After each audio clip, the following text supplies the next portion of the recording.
The Pirates raised that Jolly Roger for the 37th time here at PNC Park. That the best in the National League. No team has won as many as 37 home games, and the Pirates on a roll. They're now a season high 9 games over 500 and in that battle for the National League Central Division race. Steve, I don't know how many times we have said it. We'll say it again. A large part of this is because of the great pitching the Pirates have gotten, and Francisco Liriano, since the All-Star break, almost leading the way, isn't he? He's been terrific. 4 starts since the break. He's got everything working for him. The pitches are working. Also the strikeouts and walks, 4 starts. He's had 28 strikeouts, just 7 walks. The fastball has been good. He's been getting people to chase the ball down in the dirt. That fastball up and away, but you're going to see something that you see a lot of. Swings and misses against his deliveries in the dirt. So Liriano is back doing what he did all of last year.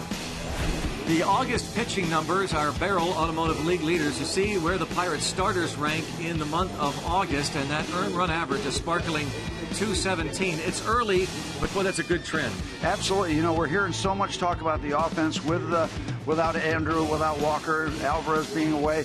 That has been a real theme, but to me the theme has been this. It all starts with starting pitching, and our starters have been better than anybody so far in August. That's one of the real reasons we have gained so much ground. Francisco Liriano's ERA under 1.5 since the All-Star break. Josh Harrison, what will he do next?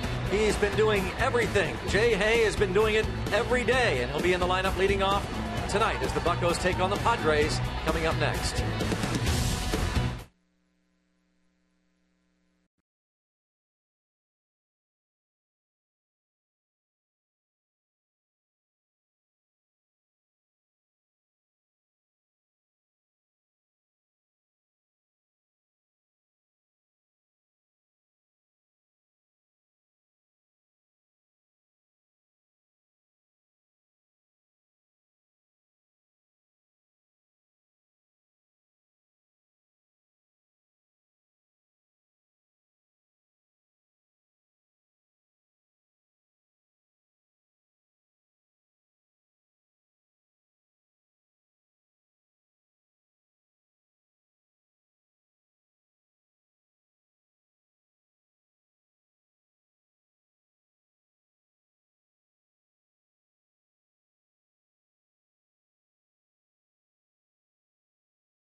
Is brought to you by Toyota. Now's the time to go places with Toyota. Visit buyatoyota.com for special offers. And by PNC Bank for the achiever in you. Let's go Bucks! And heading up the incline here in Pittsburgh. Mount Washington. Look at another beautiful day in Pittsburgh as the Pirates and Padres meet for the second game of this 3-game series. Francisco Liriano about ready to take the hill. He's pitched so much better since coming off the disabled list looks to lead the Pirates to another series win. They've got so much confidence going these days, Steve, here in their home ballpark. Yep, they're better than anybody in the National League at home.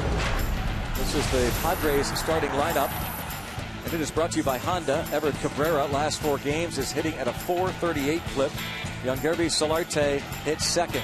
These are not household names. Tommy Medica, Jed Jerko, the West Virginia product. Chris Nelson, Yasmani Grandal, Jeff Francoeur is back in the big leagues.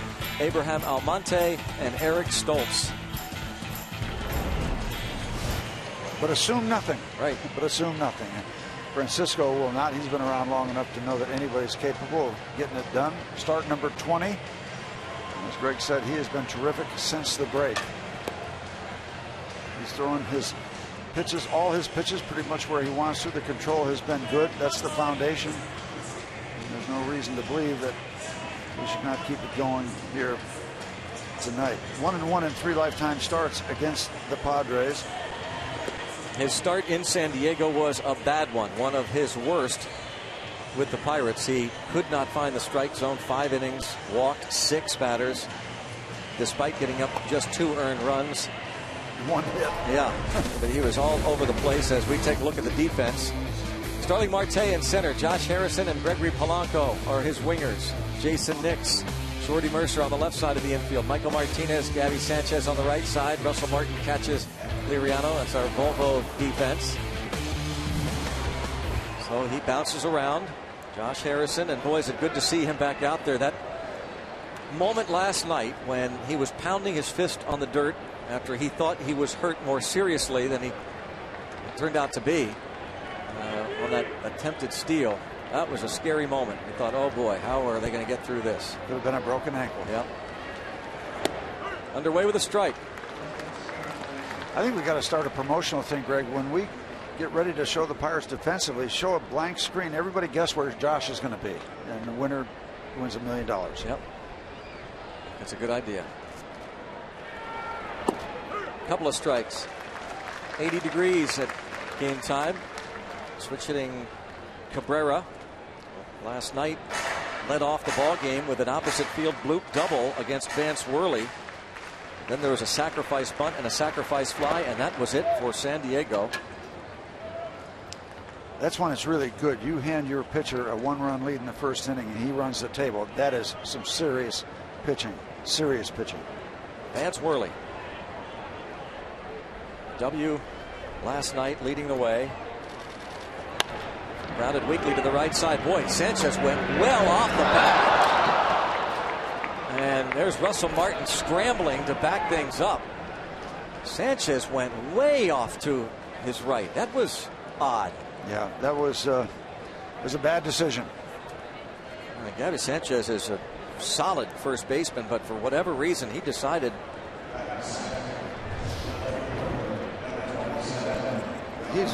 He's way over. Martinez is waiting for the ball.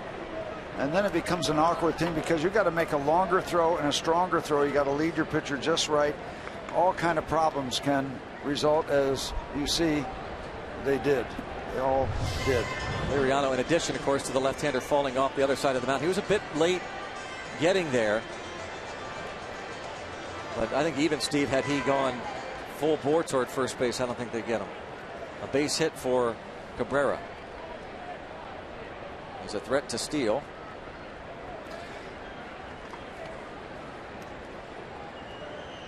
And Yangervis Solarte is at the plate.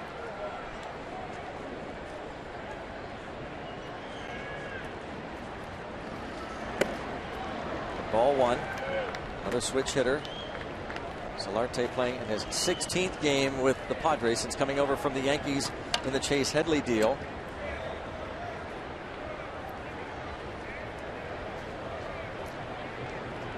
A leadoff hit. A 1-0 count now on Solarte. There goes the runner. Taken for a strike. Throw down late. Stolen base. The throw took a bounce. Anytime it takes a bounce, that brings the ball up. So whoever's receiving it, in this case Martinez, has to go up and then back down.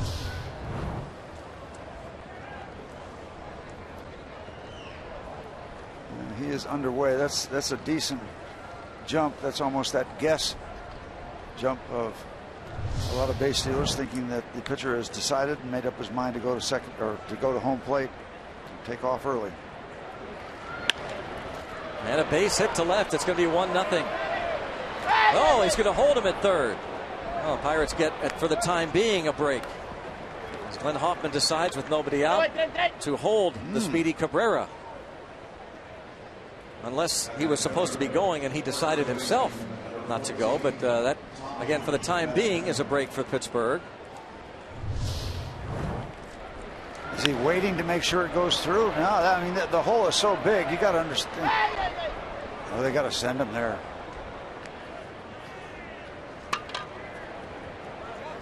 With his speed. Yeah. Or maybe they don't have to send him. Maybe he has to send himself. Well, let's see if the Pirates can take advantage. Now they're at double play depth, of course.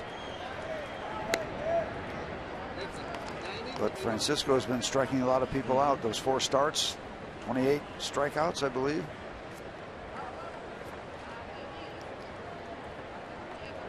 Two starts ago, 11 strikeouts and 1 walk against the San Francisco Giants. There's a strike. Tommy Medica, right-handed hitting first baseman, pinch hit last night against Tony Watson in the 8th inning and struck out. His last dozen games, he's batting at a .419 clip.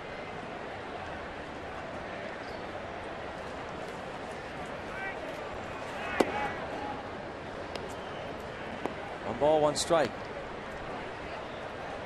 20th start of the season for Francisco Liriano, last year's National League comeback player of the year. In his 2nd season with Pittsburgh, signed as a free agent, 2-year deal. 1 ball, 1 strike.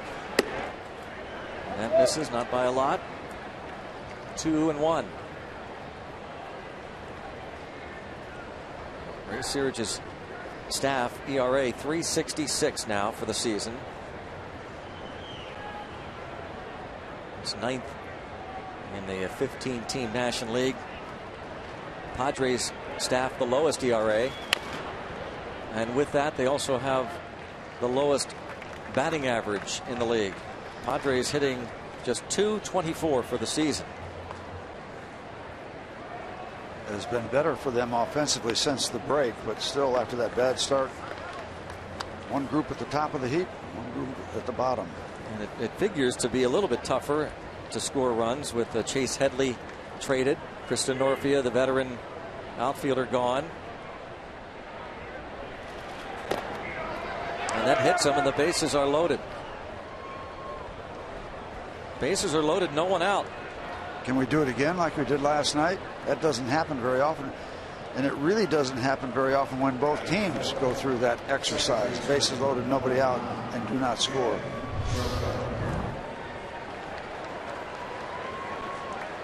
We talk often about that back foot breaking ball. It's just literally the back foot breaking ball. And here's the man that hit into the double play with the bases loaded in the 6th inning last night against Vance Worley. That 5-2-3 double play. Jed Jerko. Yonder Alonso followed against Worley and flied out to keep that 2-1 lead intact.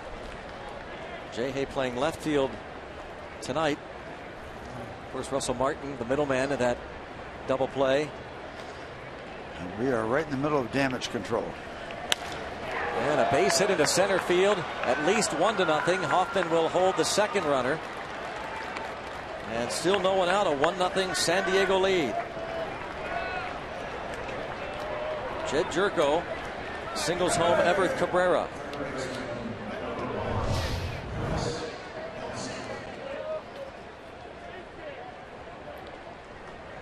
These are one of those kind of situations, Greg, where you're willing to give up a run for an out right now. Get one out. Get something established defensively.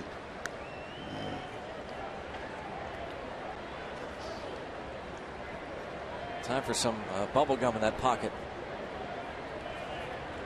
Chris Nelson playing in his 16th game with the Padres.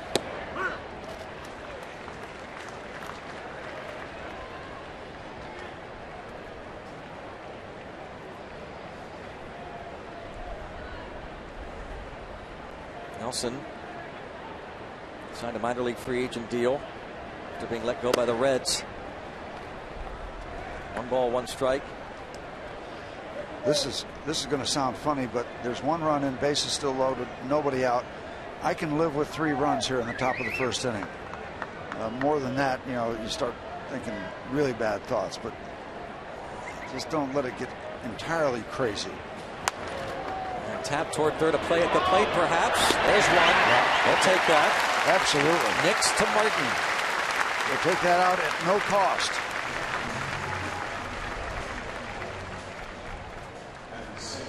Solarte is the forced man at home plate. And Nelson chops it to Jason Nix at third. So it's not like a 5-2-3 double play, but it's okay. That's all they had available. Well, they had first base available, but this is much better.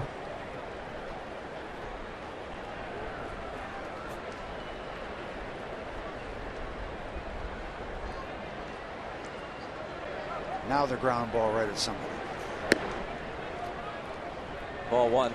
There's an instance where that new Martin rule, the addendum to that home plate blocking rule, was implemented after a challenge earlier this season at PNC Park where Russell Martin took a throw on a forced play, and the umpire, after checking in with the New York Command Center, overruled it, said that Martin was blocking the plate on a forced play.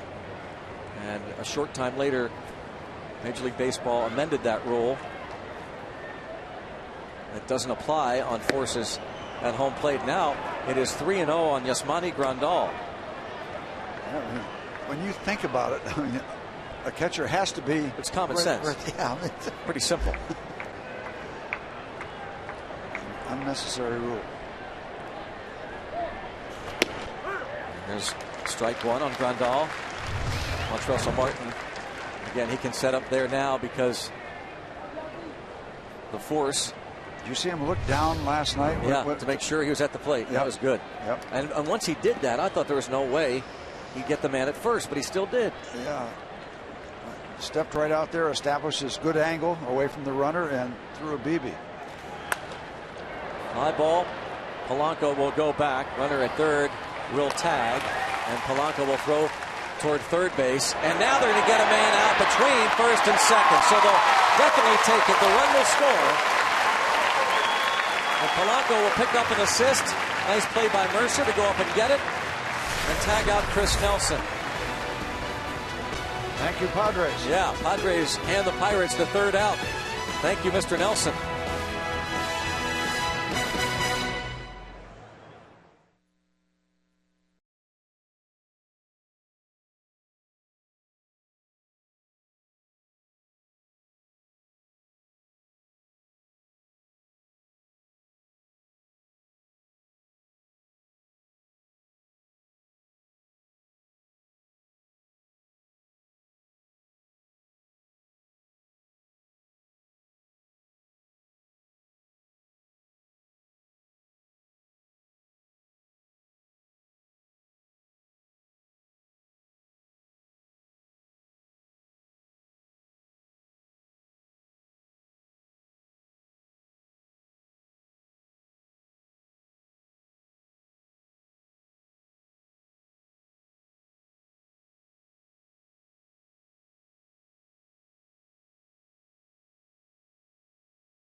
Do something like this.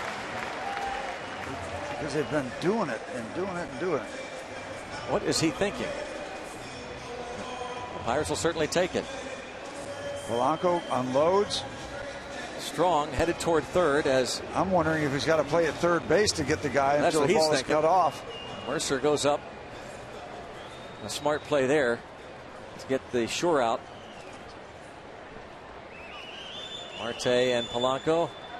Yeah, showing the throw. Little bit of an arc, more of an arc than he wanted. He's got an arm. So you'll take that, right, Steve? 2 runs. Yeah, absolutely. Yeah. You know, as it went on and on and on until that thing got cleaned up. All right, now let's watch what this guy does here. It's 0-2. But he's becoming a player that you have to kind of stop and watch. Josh Harrison now a 12-game hitting streak, batting .462 during this recent stretch.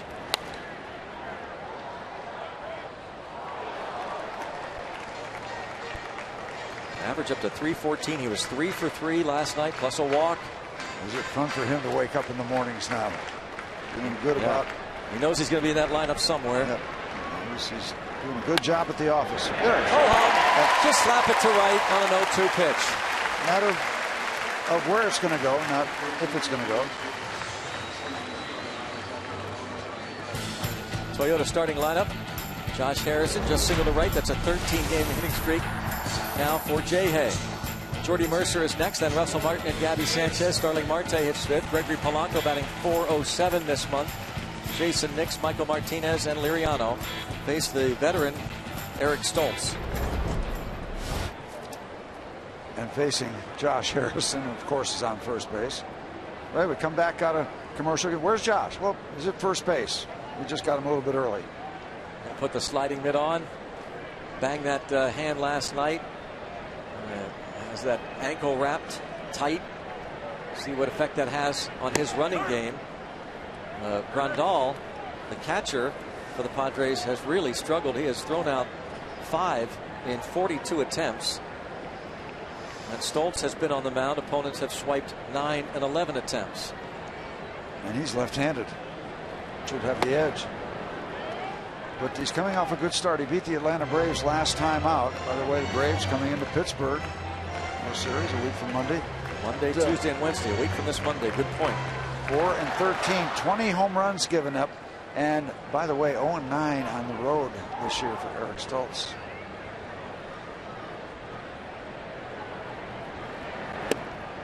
The Tigers come in Monday and Tuesday night, interleague play. Tuesday night, the first 25,000 fans will get that Honus Wagner bobblehead. Then on the road, and then as Steve said, those Atlanta Braves, a big series coming up starting on Monday the 18th. All 7:05 starts. Go to Pirates.com. Lock in your tickets now. 2-2. Kind of ironic. Stoltz known for his very, very good control, but he beat the Atlanta Braves last time walking but 4 in his 6 innings of work. Maybe the control is too good because always factor that in with how many home runs you give up. He's given up 20. Stoltz has bounced around in his career. He's played in Japan for a time. Flamed off waivers in May of 2012 by these Padres. All hit the other way. Francoeur will make the catch. Harrison back to first base. We mentioned his ankle wrapped because of this play last night. An attempted steal. Everett Cabrera. Watch Cabrera come down, topple onto his left ankle, and Harrison, his reaction was scary. Yeah, that could be a broken ankle so easily. And we don't even see the problem with the hand, as went in and had a little hand issue. Good to see Harrison out there. Here's Russell Martin. Martin riding a 7-game hitting streak. Just for a moment, looked as though Harrison was going to take off for second. Martin has a decent hole on the right side of the infield.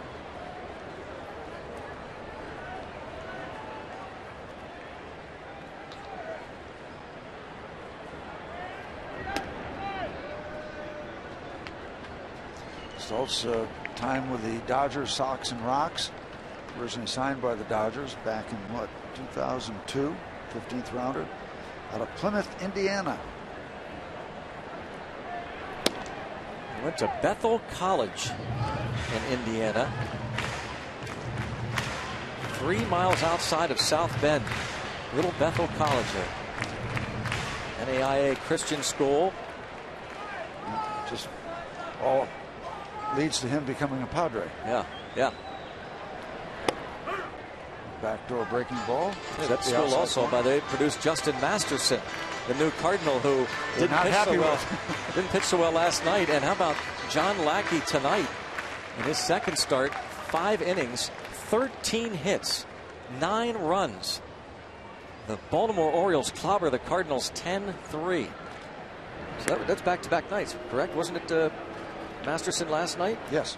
And Lackey today. So here are the updated standings. Bucks a game and a half back of the Brewers. They're hosting the Dodgers. Just underway. Well, the Pirates have gotten involved with a whole lot of pitching, and they're the baby buccos. Marte and Polanco. A couple of calls that go Stoltz's way. And a quick look back there from Martin.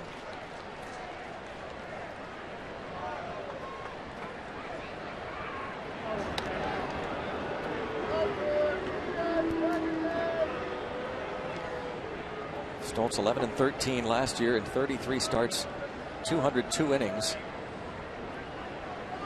Going over the 200 mark for the first time in his major league career.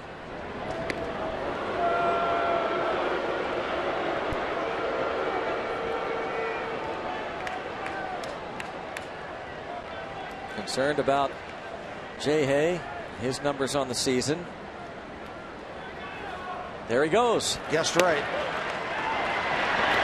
Heck with that ankle. 16 steals. Massive jump. He guessed, and he guessed right. Jay, if I were you, I'd go to the casino after the game. Look at that. He is off to the races. No contest. Good to have him there with Martin at the plate, because Martin has been tremendous in these situations, been in scoring position. And a line drive base hit, and it's 2-1. The stolen base and the RBI for Russell Martin.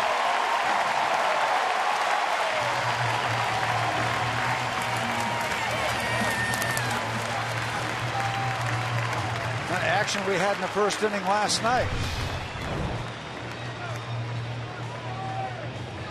Right there, Martin now an 8-game hitting streak going. 44th RBI of the year. No contest for a stolen base, no contest for him to score.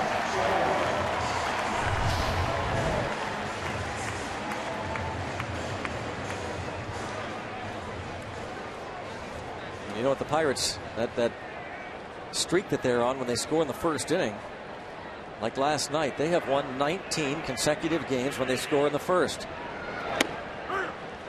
Sanchez takes a strike. You have to go back to 1909. Last time the Pirates had a run like this, winning 19 straight games when scoring in the first inning. And a couple of strikes on Gabby Sanchez. He's not happy. 1909, and again, the Hannes Wagner bobbleheads given away Tuesday night to the first 25,000. Wagner starred in that World Series over the Tigers. Get here early for that one. Tigers are in town. You got the bobblehead going on. Have you seen? I have. You know, not only the bobblehead, but the bat. I think that's the key. The bat you can put in yourself. Oh, yeah, yeah. Pretty cool, isn't it? That's a batting title bat. Yeah, that's right. One of the 8. Fly ball, shallow center, and the catch made for the second out. Brings up starting Marte. So again, interleague play Monday and Tuesday night, and we invite you to come to the game early Tuesday. The first 25,000 fans will get the Hannes Wagner bobblehead. It is sure to be a collector's item. For tickets, go to pirates.com. Hannes Wagner, and he's got that bat. There it is. Why are you doing that? What is wrong with you? I want to wake him up. Marte, swing and a miss. Be easier.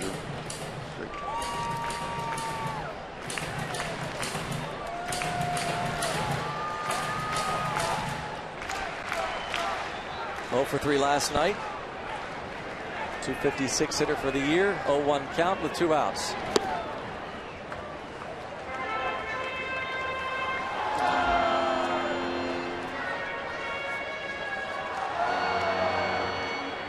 Over the last month, he's hitting over 300. And you have to start believing that pretty soon he's going to start hammering left-handed pitchers.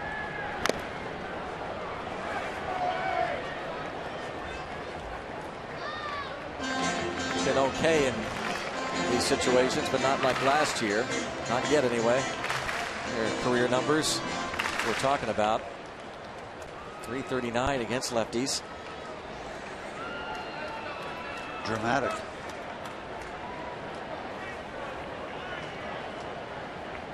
Here we go. Yes, according to the home plate umpire Paul Emmel. Stoltz gets the strikeout, but the Pirates get one.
Update: Neil Walker not only took some ground balls but also took batting practice. Seems to be in great spirits, but they decided to hold him out for one more day. It would seem as though he'd be available tonight. Came out of that BP okay, and available off the bench, but back in that starting lineup tomorrow, hopefully. Andrew McCutchen continues to get better, but still no word as to whether he'll end up on the DL yet. Full house once again here at PNC Park. Figures to be full, if not. They're going to run the table this home tomorrow. I would think they would be close tomorrow, and then Monday and Tuesday nights against the Tigers. Tapper, Liriano off the mound. Retires Francoeur.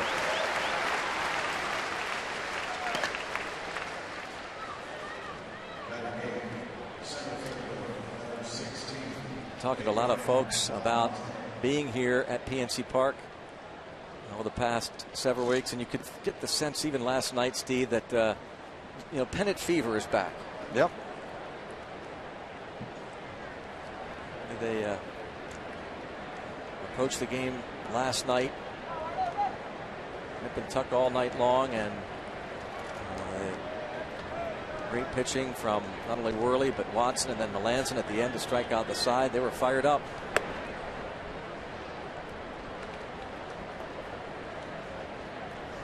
Abraham Almonte. We missed Teak as well, and hope he's getting better. 1 ball and 1 strike. McCutchen.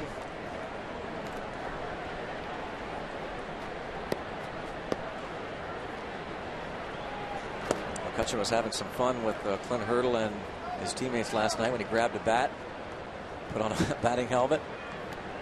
Hurdle said, "I think we're good."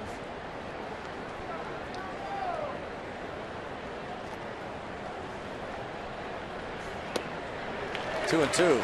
Good Liriano changeup. Got to be miserable when you're used to playing every day. What? You got a note from Zach early in the homestand that McCutchen's played in 93% of the games since he got here. It can't be any fun for him sitting on the bench. But he's going to amuse himself.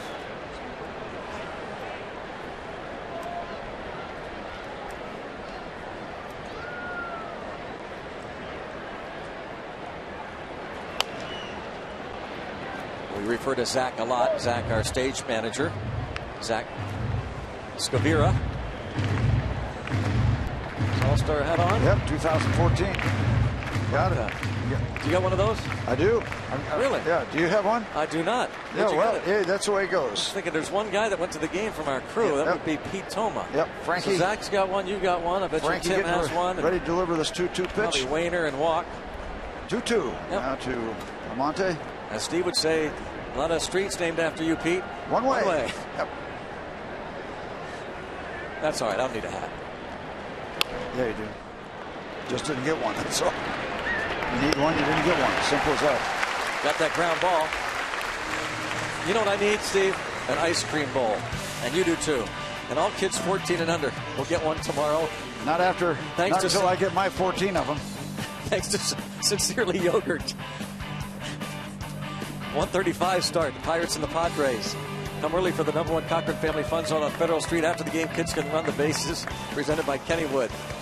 Ice cream bowls to all kids 14 and under. Don't run the bases with your ice cream bowl. It's dangerous.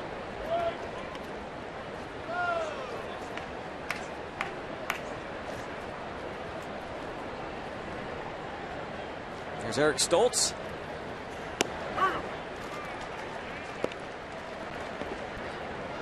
Pitcher. 3 hits and 31 at bats. And let's see if Liriano gets over there pretty easily. Yep. 1, 2, 3. That grounder caps off that top of the second.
Pirates Baseball on Root Sports is brought to you by the Chevy Silverado and your Western PA Chevy dealers. And by Day Automotive. We're going to make your day. Let's go Bucks. 2-1 ball game here in Pittsburgh as the Pirates come to bat in the bottom of the second inning against Eric Stoltz. Great to see not only the number of fans, but fans of all ages. A lot of youngsters here taking in baseball. We talked about it last summer that the Pirates rebonded with the city.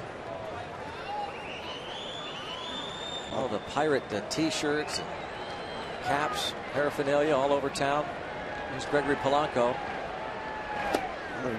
Approximately 38,000 again tonight. Enjoying it. All-star hat. Yep. Looks good on you, though. Yeah. Your point? Get a free bowl of soup with that? No. Don't need it. Got an all-star hat.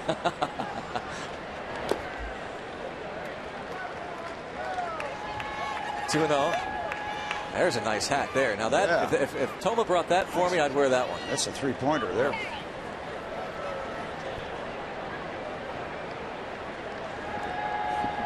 Gregory Polanco has hit safely in 8 of his last 9 ball games, and he has been hitting both the righties and lefties with more confidence. Was it 2 or 3 nights ago he slid that single the opposite way, knocked in a couple runs. That was a pretty piece of hitting. I think that was 2 RBIs of the 4 he picked up. That was part of that Polanco Marte show. The young buckos. So we used to refer to ourselves when we were coming up to the minor leagues as the baby bucks. I like it.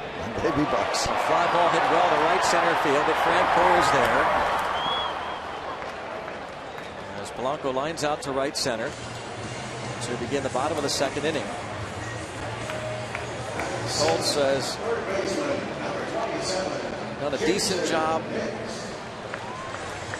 in terms of, when Steve talked about his last start, his home starts, but he has struggled on the road. And then some.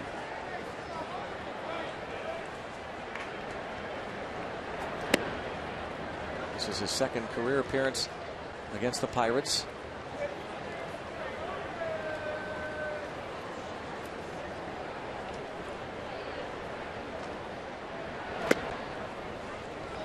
Two 2-0 count on Jason Nix.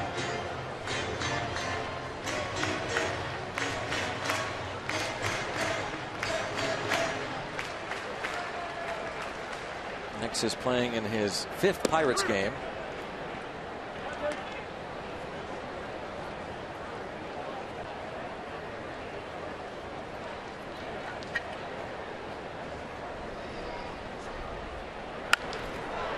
Fly ball to center.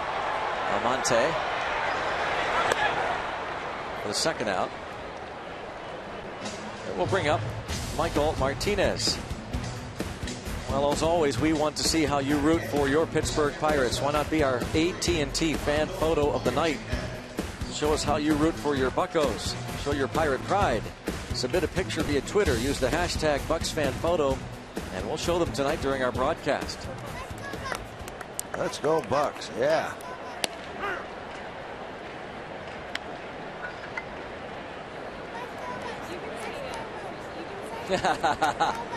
Well trained.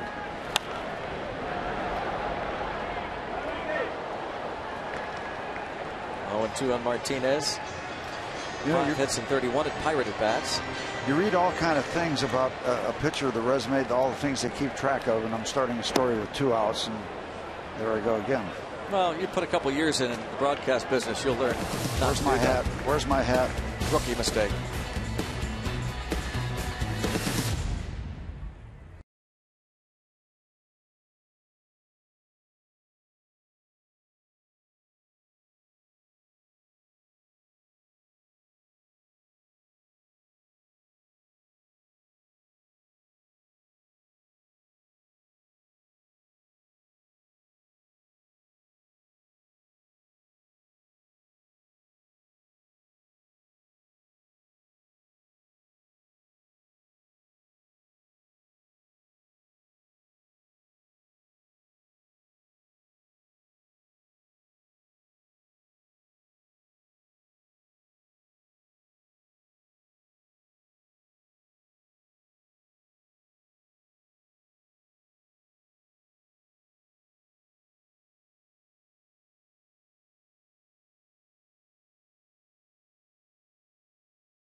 By 1 here on the North Shore. I'm Robbie and Smikowski. We know Pirates players and coaches have very busy schedules during the season, but today a bunch of guys made the drive across state lines into Wheeling, West Virginia for the special Miracle League Fantasy Camp for children with special needs at the J.B. Chambers Miracle League Field in the Ohio Valley in Wheeling, West Virginia. A lot of guys took part.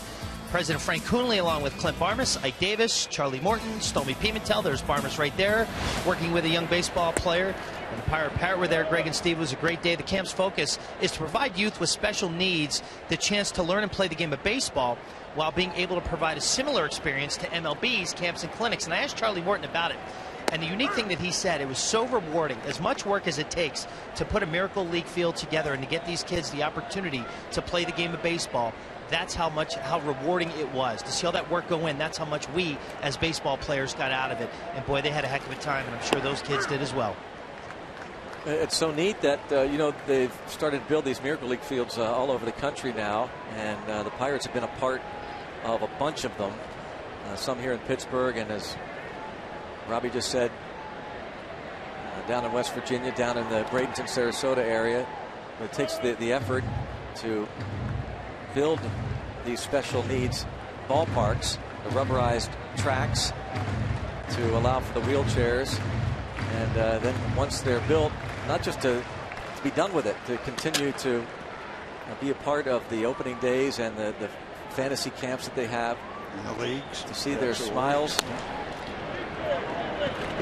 Martinez to Sanchez, 1 out. You know, if you got somebody that comes up with that idea in your particular town, how can you say no to that concept? How can you possibly say no? It's just too good. Even though there weren't games today, just the fact these kids are out playing ball, they're playing catch or hitting off the tee or whatever they're doing. For the first time, they're involved after being told that they couldn't be involved.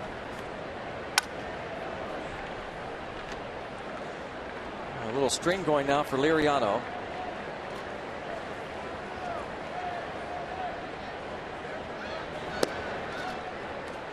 He's retired 6 straight batters.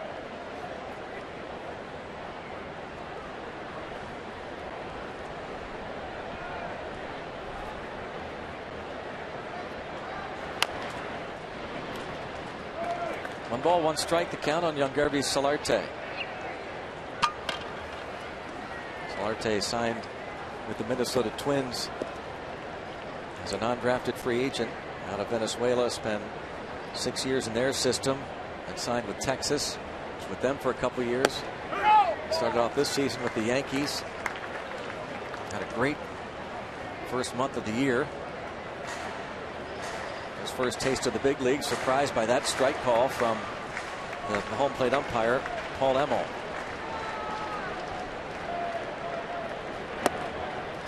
By the way, in case you're sitting on the edge of your chairs waiting for that resume story about pitchers and pitching, you have to wait till Stoltz gets out there.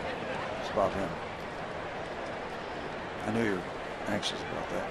I am. Toward third, hop there by Nix, handled nicely. Good play. Give it a little ground, have that glove where you need it.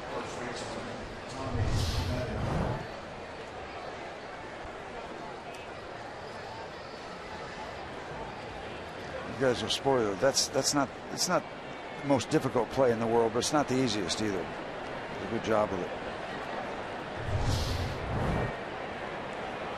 Well, Nix starting at third base tonight. Last night, Harrison.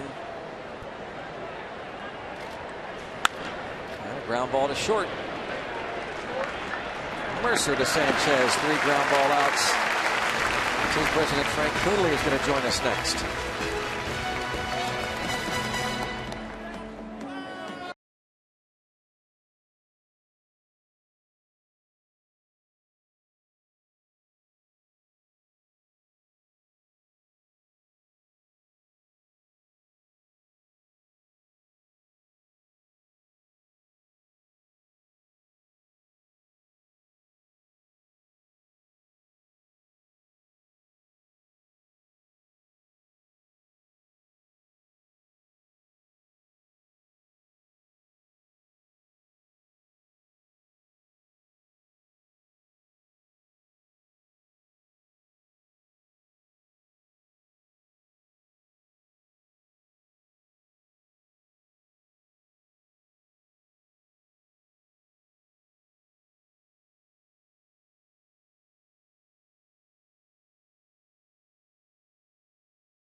third inning.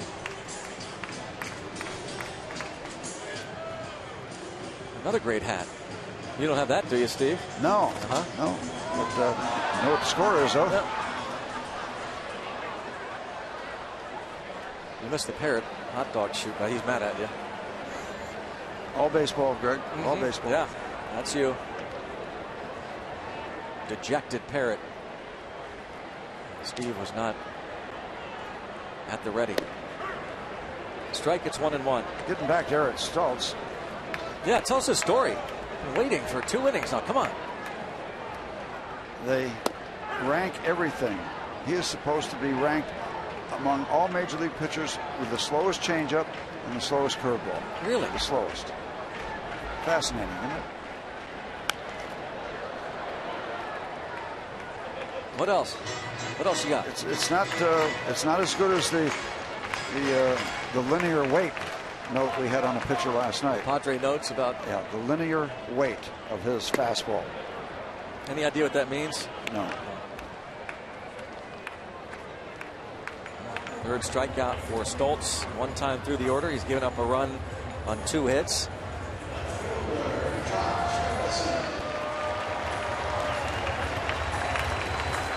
Stultz 4-13 on the year. An ERA of 4.94 at the start of the day.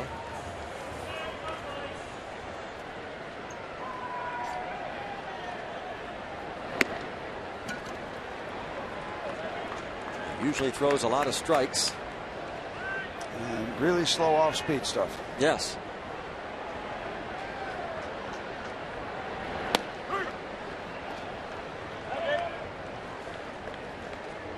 Who leads the National League in slugging since the All-Star break? Stanton just in 5th place, 6th place, something like that. Giancarlo Stanton. A couple of Padres in there.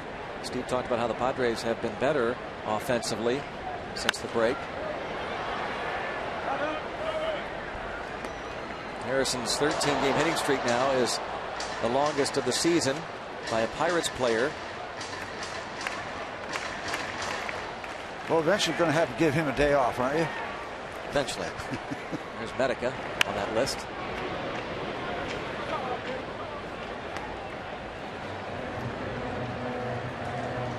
It is pretty incredible how it works out in baseball, though. We wondered how when Walker had the emergency appendectomy and he played for the 2 weeks. What's going to happen when Walker gets healthy? Where's Harrison going to play? But people have gotten hurt. Recently it's McCutchen. Marte was on the concussion DL. Fly ball hit deep to left, but at the track, Solarte about 3 steps shy of the track.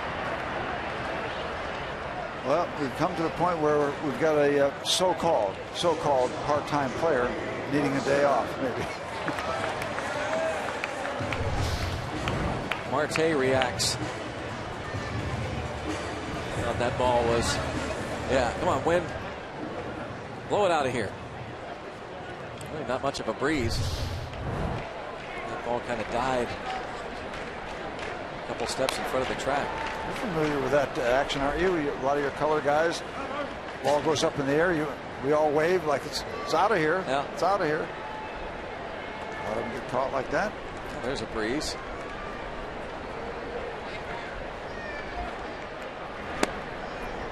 Oh, 0-2.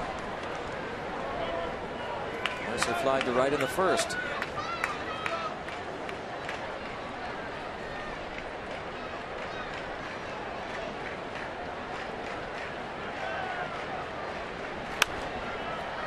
Popped up. Tommy Medica, first baseman. Pirates retired in order for the 2nd straight inning and trailed 2-1 through 3.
I think the fans and the Pittsburgh team believes they can win 3 in a row. I don't think anybody really has appreciation for how hard it is to win a major league game at any point, let alone the playoffs. Hear more from Jim Leland along with Ray Miller, Jay Bell, Rich Donnelly, Bob Walk, and Doug Drabick. They share personal memories from Game 5 of the 1990 National League Championship Series. Hear their stories while watching the Pirates beat the Reds and keep their season alive. Drabick stymies Cincy, Thursday at 5:30 on Root Sports.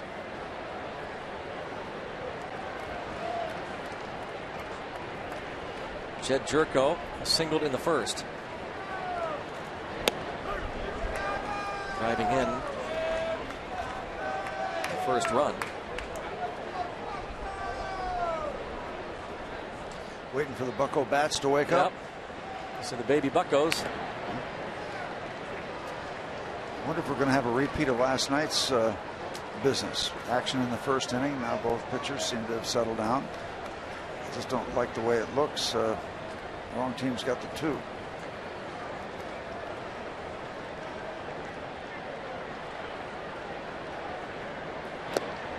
Yes, he did. Mariano takes care of Jed Jerko. It's his first strikeout of the night. He has set down 9 straight batters.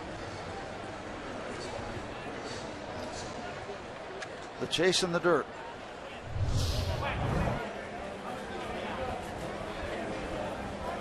Busy at Permane Brothers.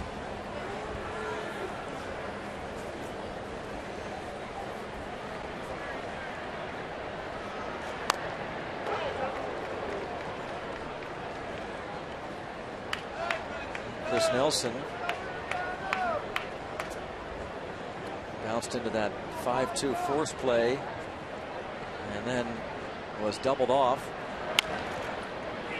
as he bounces this ball to Nix. 2 outs. Liriano has not allowed the ball to get up in the air since the double play. Gabby Sanchez took that throw from third baseman Jason Nix, and taking throws during batting practice, Pedro Alvarez keeps working over there now at first base. Don't know how long it will take before they would feel comfortable trying him over at first. Gabby Sanchez was taking ground balls at third base.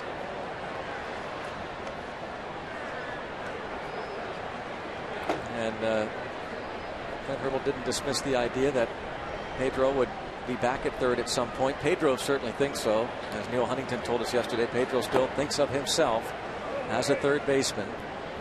But after a long conversation with Clint Hurdle and Neil Huntington, he agreed whatever is best for the club. He wants to win. 1-2 now. Interesting, though.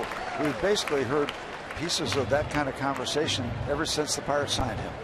Possible first baseman in the future. Yeah, and he didn't want to hear any part of that. And initially it was because they felt like the body type was basically too big. And a swing and a miss, and quickly Liriano retires the side in order.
Pirates Baseball on Root Sports is brought to you by Angry Orchard Hard Cider, Branch Out, by Barrel Automotive, we're driven to be better, and by Levin Mattress, located in all Levin furniture showrooms and freestanding stores.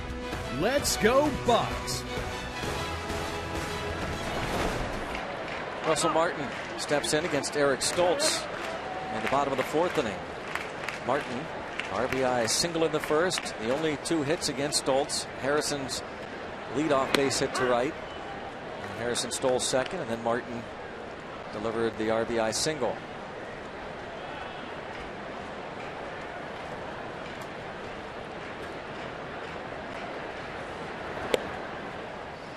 And Mr. Stoltz on a roll. He has retired 8 in a row. The disappointment of that young Pirate fan.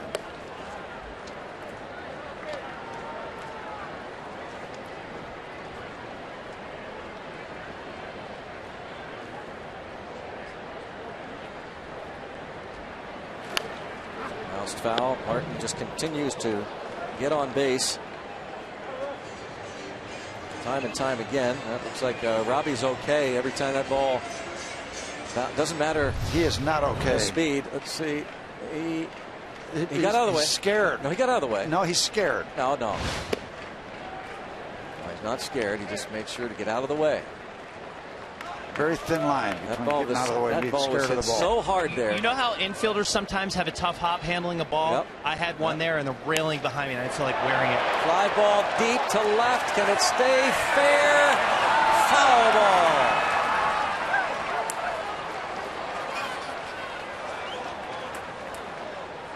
Steve talks about the 20 home runs that Stoltz has allowed. Martin wanted to make it 21. Hooked it a little bit too far.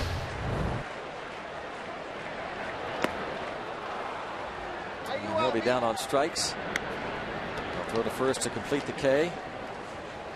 9 straight set down now by Stoltz.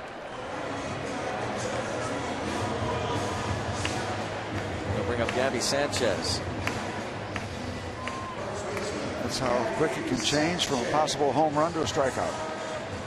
One pitch.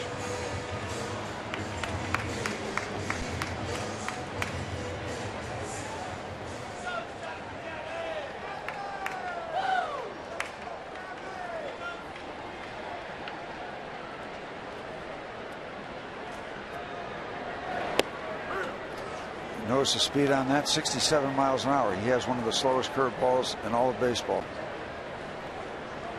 67, 68 according to our graphic. Well, but yeah, slow either way. Well, 0-2. I think we got to go with what's shown in the ballpark.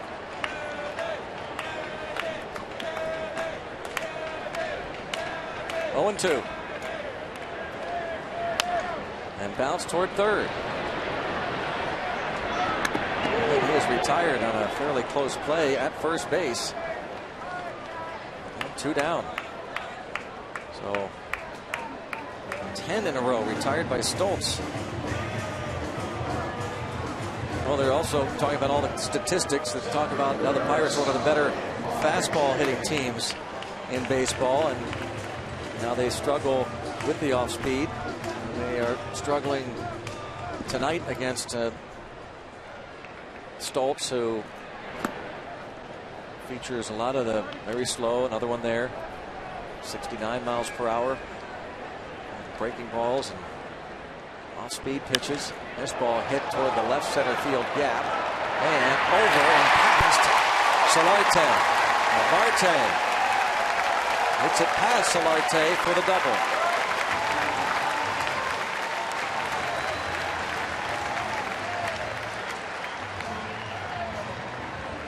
Breaks the string.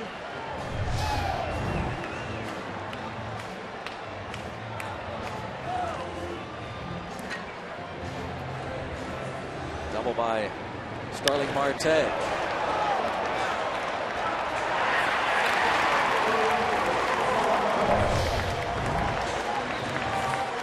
now Polanco, the 19th double of the season for Marte. Polanco lined out to right center field his first time up against Stoltz.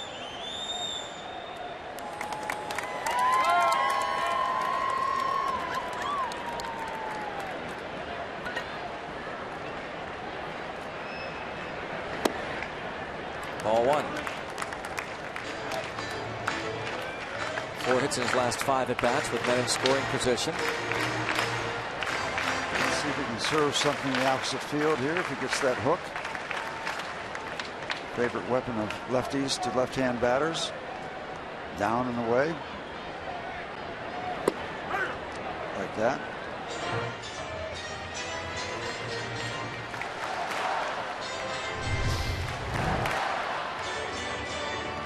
Not sure how fast that ball was, but it's up the outside corner.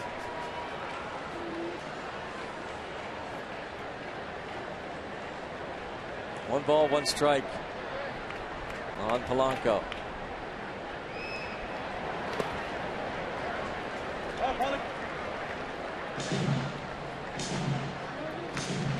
Money Grandal with the block.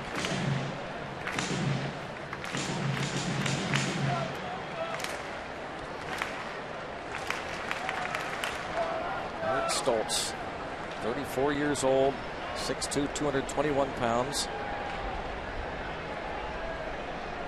Career high 11 wins last year for him.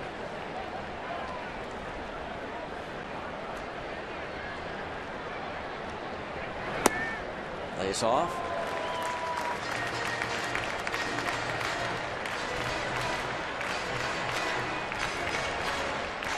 Three and 1 the count. Paul Emmel behind the mask.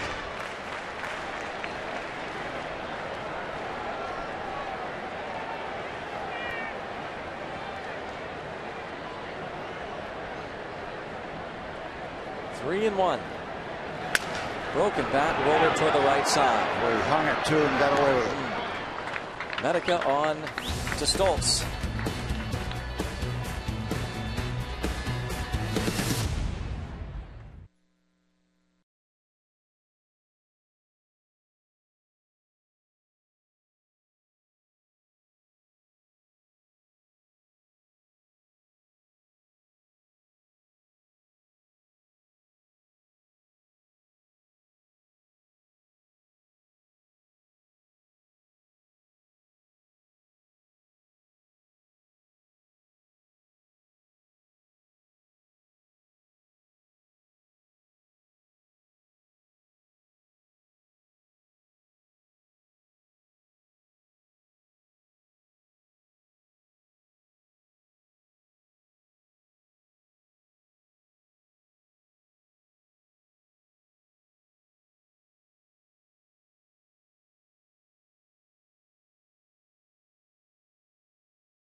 Fans showing their artistic talent to help us paint the Pirates. Whether you're a professional artist or you do it for a hobby, send your Pirate-themed drawings, prints, and paintings so we can show them tomorrow while the Buccos take on the Padres. And kids, send in those summer art projects. Submit them via email to Pittsburgh@rootsports.com, and then tune in for Paint the Pirates Day. That's tomorrow at 1 o'clock here on Root Sports. Jeff Francoeur takes a strike. Liriano has gotten it together since that fly ball that turned into 2 outs. He has been airtight. Nothing out of the infield. Got Francoeur to bounce back to the mound in the second. Harrison gets the baseball back. Francoeur playing in his 9th game since getting his contract purchased from their minor league club. It's 0-2 on the one-time first-round pick of the Atlanta Braves back in 2002, and what a hometown hero he was in Atlanta. Back-to-back years of 100-plus ribbies driven in. And pitches taken that did not miss by much. 1 ball, 2 strikes.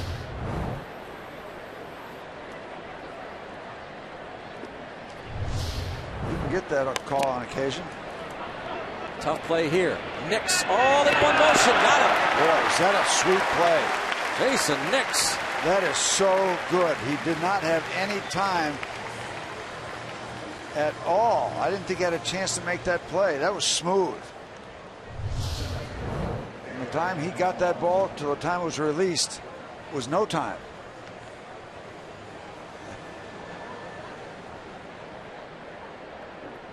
Good hands there. Really, really good hands. And then something on the throw.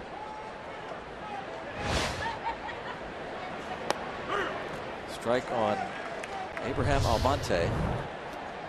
Jason Nix has been a utility player for a number of years.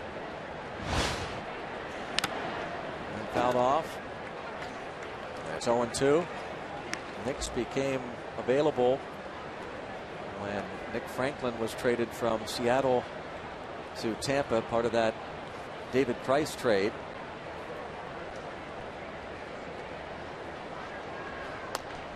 In the air to right, and Polanco, those long strides, going to get there. Oh yeah, easy. And he starts out, and he does not look all that fast, but those long strides, he gets to the baseball quicker than you realize initially. Trails the field, but when he turns for the home stretch, closing speed. Gregory Palomino. Good call.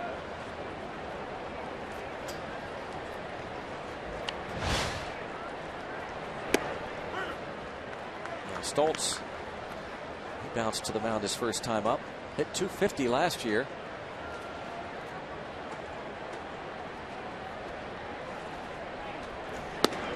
Couple of strikes on him, 95 there.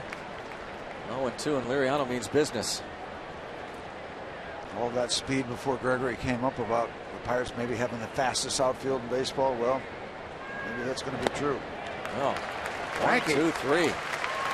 14 in a row for Liriano.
Telecast is presented by the authority of the Pittsburgh Pirates and may not be reproduced or retransmitted in any form.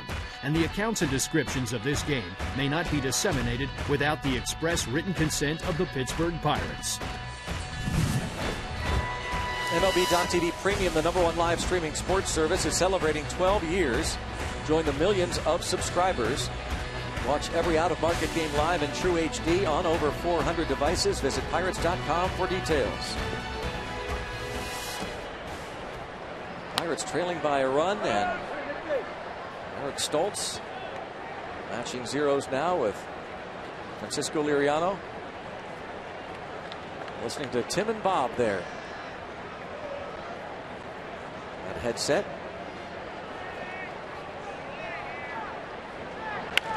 Ground ball, base hit for Jason Nix.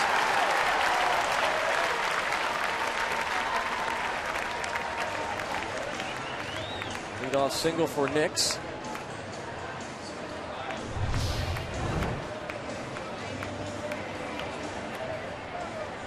Curve ball a little higher than he wanted it to be.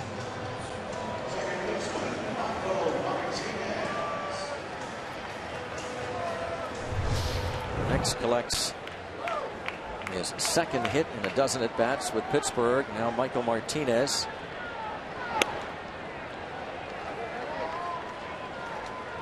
Martinez getting the start tonight at second base. He has played all over. He was with the Phillies for parts of 3 years before signing with the Pirates over the winter as a minor league free agent. It's this ball toward the right center field gap. Francoeur over and makes the fine catch. And of course, he's got one of the best arms in all of baseball. And gun toward first, but Nix gets back. A big time play. Everybody's still running. He went directly across. Of course, the ball slicing back toward him. Pirates coming that close to really getting some serious action in the bottom of the batting order. Let's see if Francisco can move Nix over to second base. Francoeur showing off that Gold Glove caliber defense. Picked up the Gold Glove in 2007. Now he's moved around a bit. Still with the Braves in 07? Yes.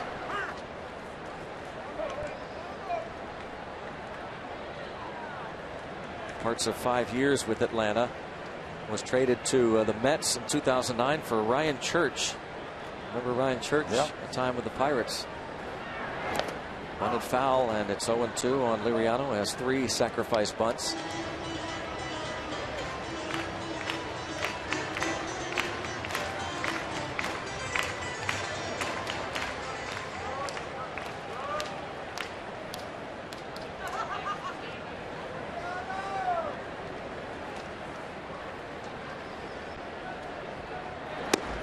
Misses.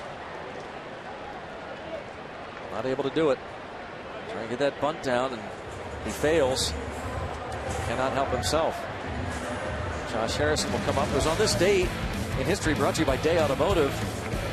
That 10-1 loss to the Rockies. Josh Harrison pitches for the first time in his major league career. Got the only batter he faced. Corey Dickerson flies out, stranding 2 runners. So add that to the list of positions he has played. Jay Hay.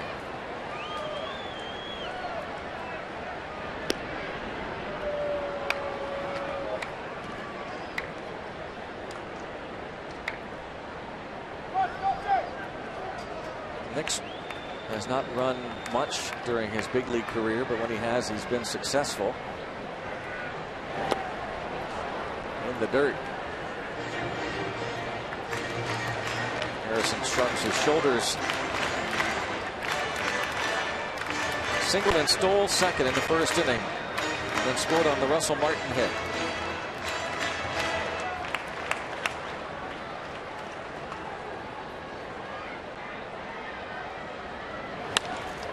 Off the glove of the pitcher.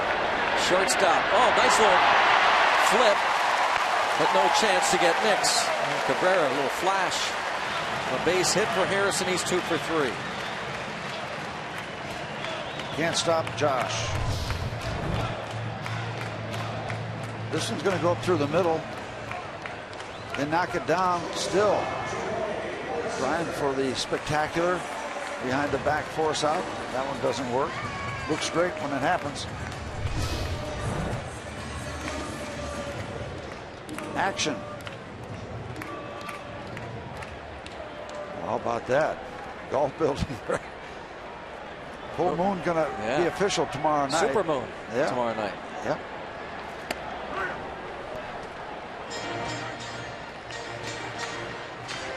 Jordy Mercer has flied to right and fouled to first.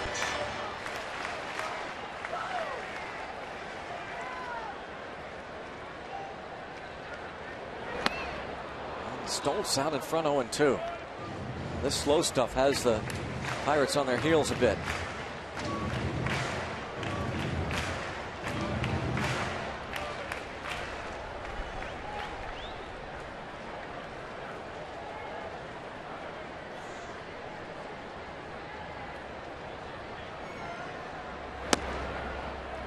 Fastball misses outside.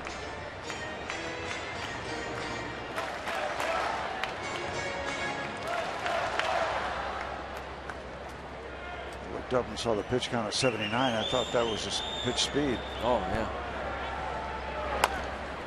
A little swinging bunt. Stoltz on to first, gets Mercer to end the threat. Through 5, 2-1 San Diego.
Run scored in the first inning here, and speaking of a guy not allowing a lot of runs, is Tyler Glasnow down with the Bradenton Marauders playing high A baseball. Had a really strong season after missing the first 3 weeks due to injury, and look at what he's done in his 19 starts. He's been fantastic. The strikeouts 122.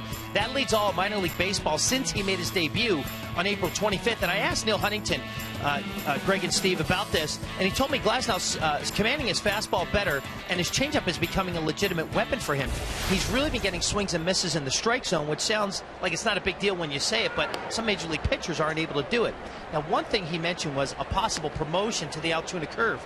He said this has really been a challenging decision for Pirates management. Do you move him up and get him a handful of starts against AA competition, or do you let him pitch in meaningful games and playoff type games with Bradenton? It's something they've really been debating, and they continue to debate each day. The Marauders are in the playoff hunt here, so do you get him valuable experience or get him up against better hitters? We'll see what happens here in the last month of the minor league season. That's always the question with a minor leaguer down in the minors. Do you move him up? Do you let him stay there and just really reinforce that good year? One down. And that's 15 in a row retired by Francisco Liriano. What a string of pearls. And certainly every minor league player that's having a good year is waiting for the call. I'm going to be moving I up. imagine if you ask them, they want to go up. Yeah, yep. Pretty simple. I mean, it'd be nice for them to get involved in the playoffs, but they want to get to the big leagues eventually. So he'd love to be promoted to Altoona soon. But, there's something to be said about reinforcing a good year. That really solid feel of success and confidence. But from the player's standpoint, I want to go upstairs.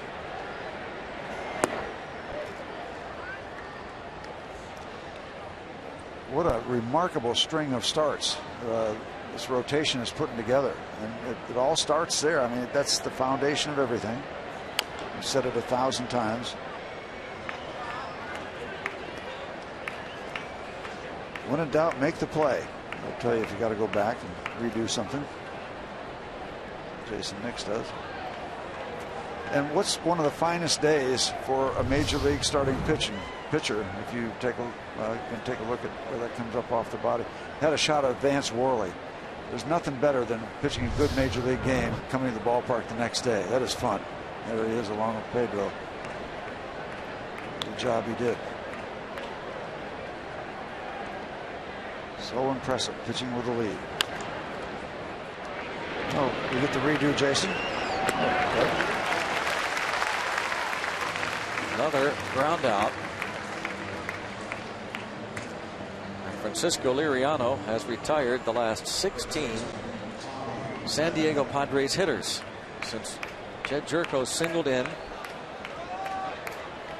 They run in the first inning. Jerko's RBI made it 1-0. Yasmani Grandal had a sacrifice fly that brought in the second run.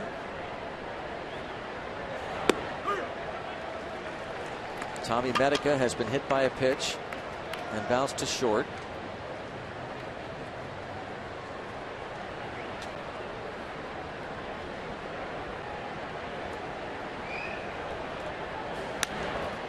Pop up. 1, 2, 3.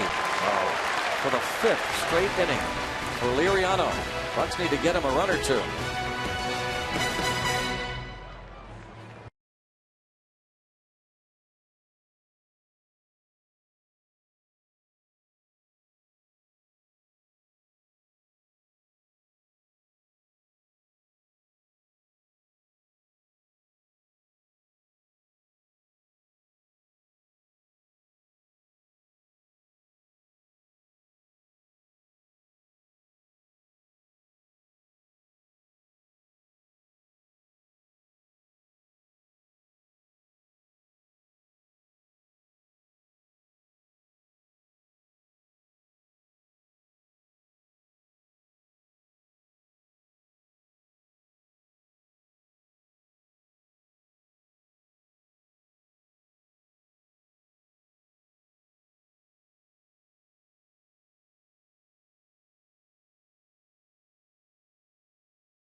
Great shots from the Allegheny Health Network Supermo to the sounds from A Day to Remember. They'll be performing at Stage AE on September the 4th. Russell Martin 1 for 2.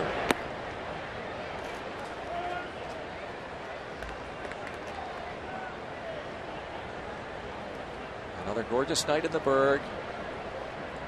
A great baseball crowd. Hoping the Pirates offense can start to do something here against Eric Stoltz.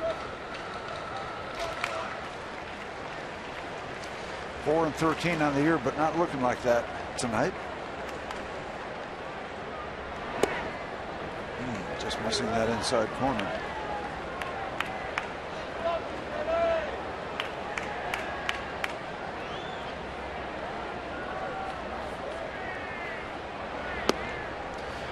told you about his control numbers. This is start number 23. He's not walked anybody tonight. Just 32 walks. In spite of 4 issued last time out. Very good control numbers. Strike 3 called. 6 for Stoltz. Russell does not agree.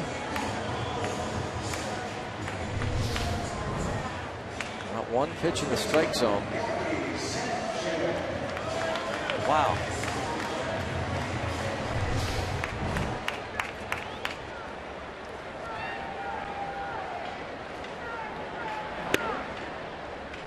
Well, Steve, if you're a pitcher and you're getting these calls from the home plate umpire, take advantage. Why go in the strike zone? Yep.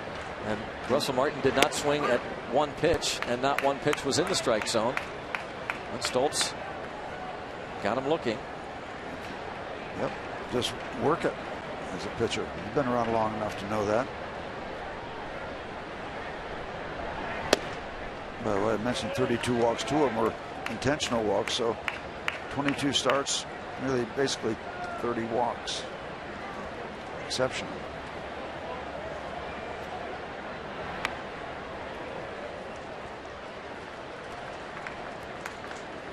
Three and one as he reaches the 90 pitch mark. We might have to add to that home run total. Just do something abruptly. Get back in this or on top. In the air to center field. Almost. Almonte back to the wall. Long part of the ballpark.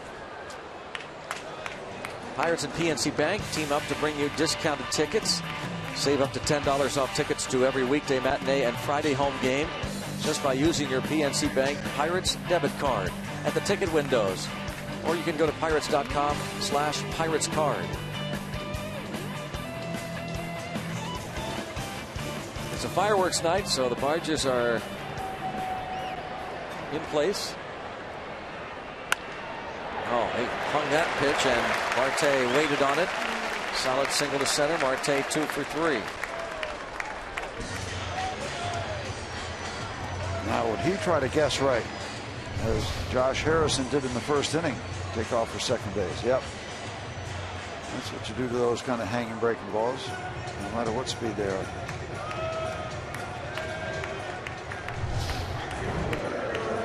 It's the 6th Pirates hit.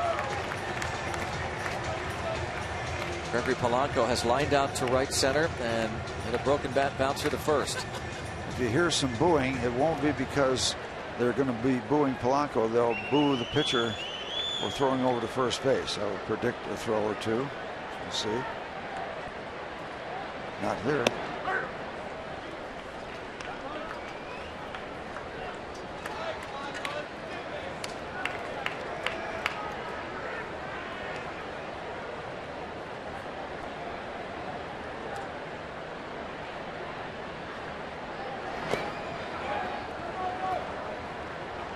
One and one.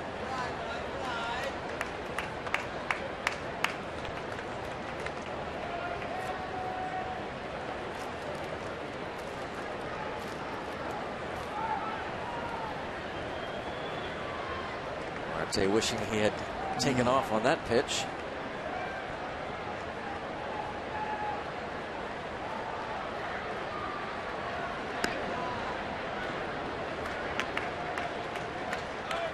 .21 steals on the year.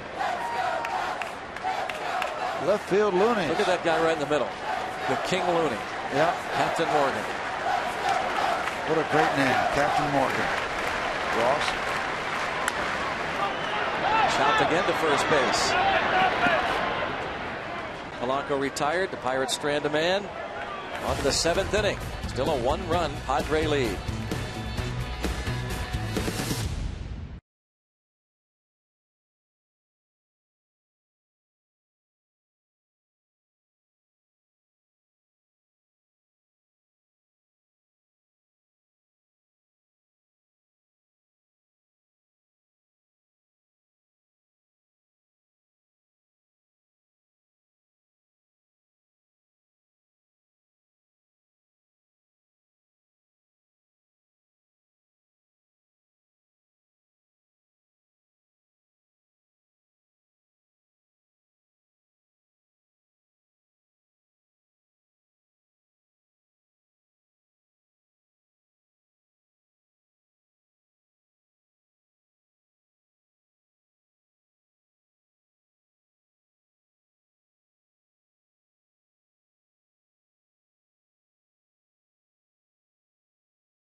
Still down a run. Liriano doing his part on the mound.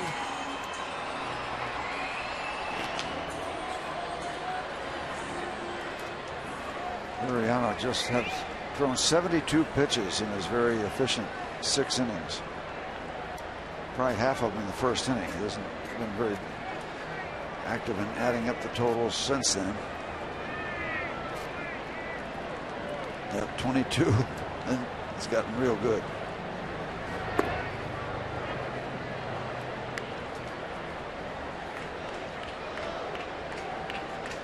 Ed Jerko.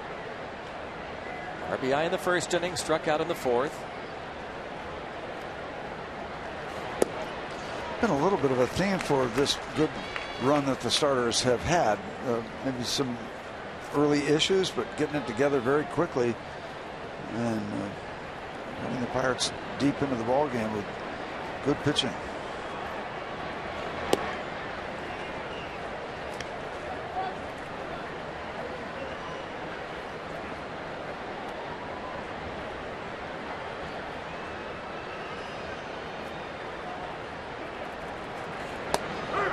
Strike. Liriano's last start, 6 innings, a couple of runs, 4 hits against Arizona on Sunday.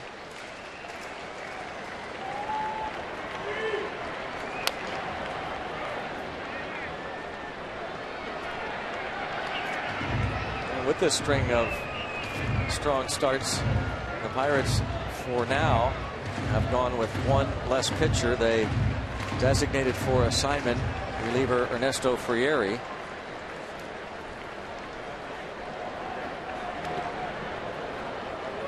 Really, they're just waiting to see what will happen with McCutchen, whether he is DL'd or not.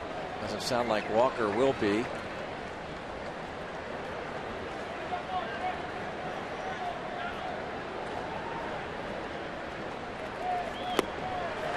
Another strikeout.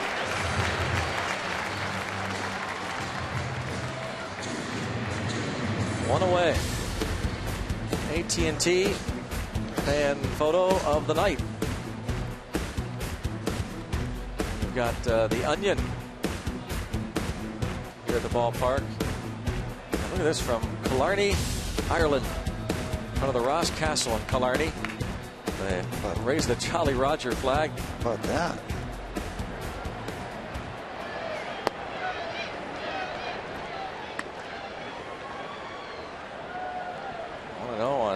Chris Nelson.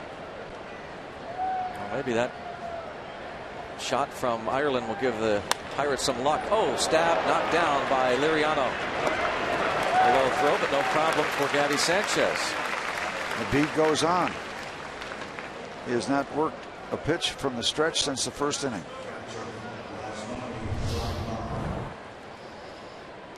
Good reaction. Got the glove on the correct side. And a good looking sinker, a lot of movement to first base.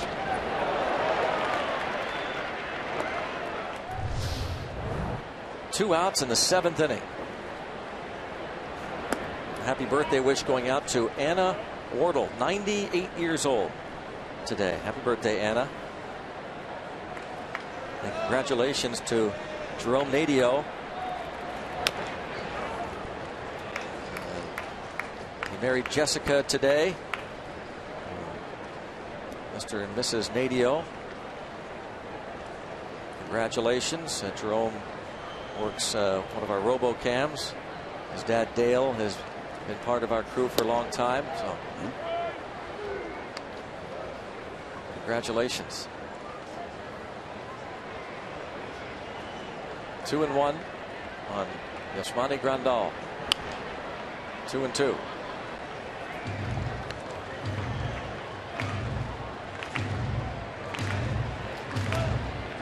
For 2 tonight. Sacrifice fly, I should say, 0 for 1. Get into that double play thanks to the bad base running by Chris Nelson. Mr. Liriano, just like he's in a rocking chair, getting the ball, the body language, just working the deal.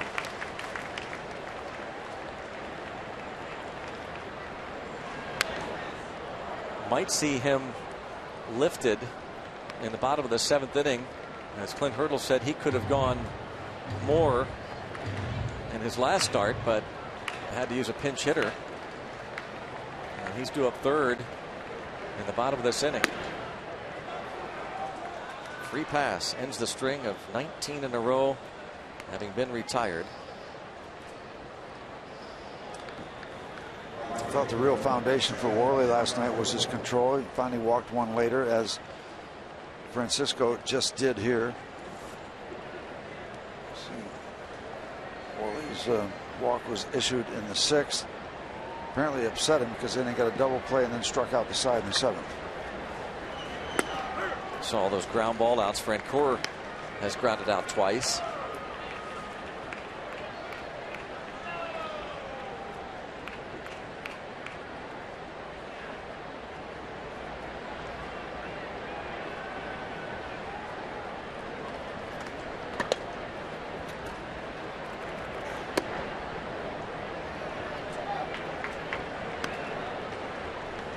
Ball and a strike. 30-year-old Jeff Francoeur.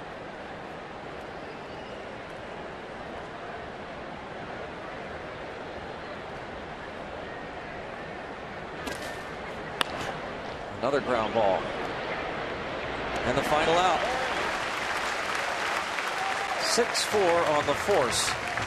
Francisco Liriano has allowed the 2 runs, both in the 1st inning, and has shut the door the rest of the way here at PNC Park. So Liriano will see if he bats in the bottom of the 7th inning, and it's 7th inning stretch time here at PNC Park. And join everyone watching at home on Root Sports as we sing "Take Me Out to the Ball Game."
Andrew McCutchen for a while. Josh Harrison is baseball's toughest man to tag, and much more. Inside Pirates Baseball, presented by Allegheny Health Network, tonight after postgame on Root Sports.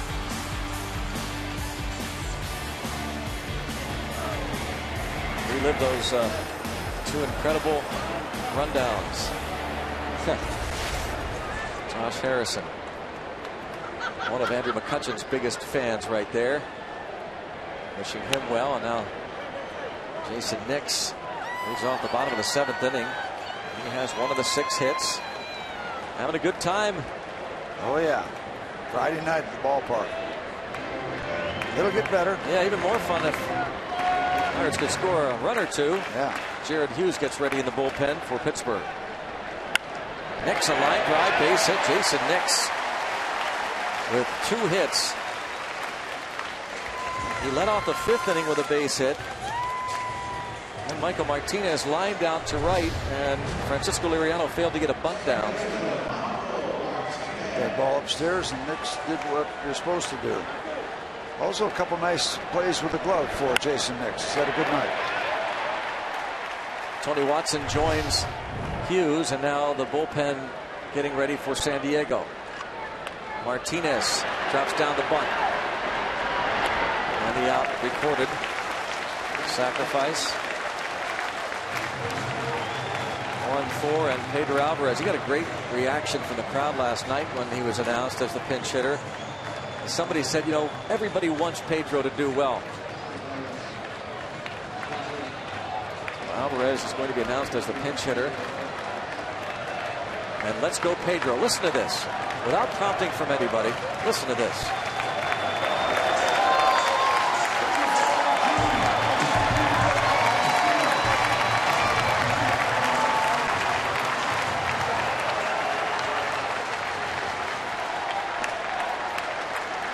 Bud Black on his way out.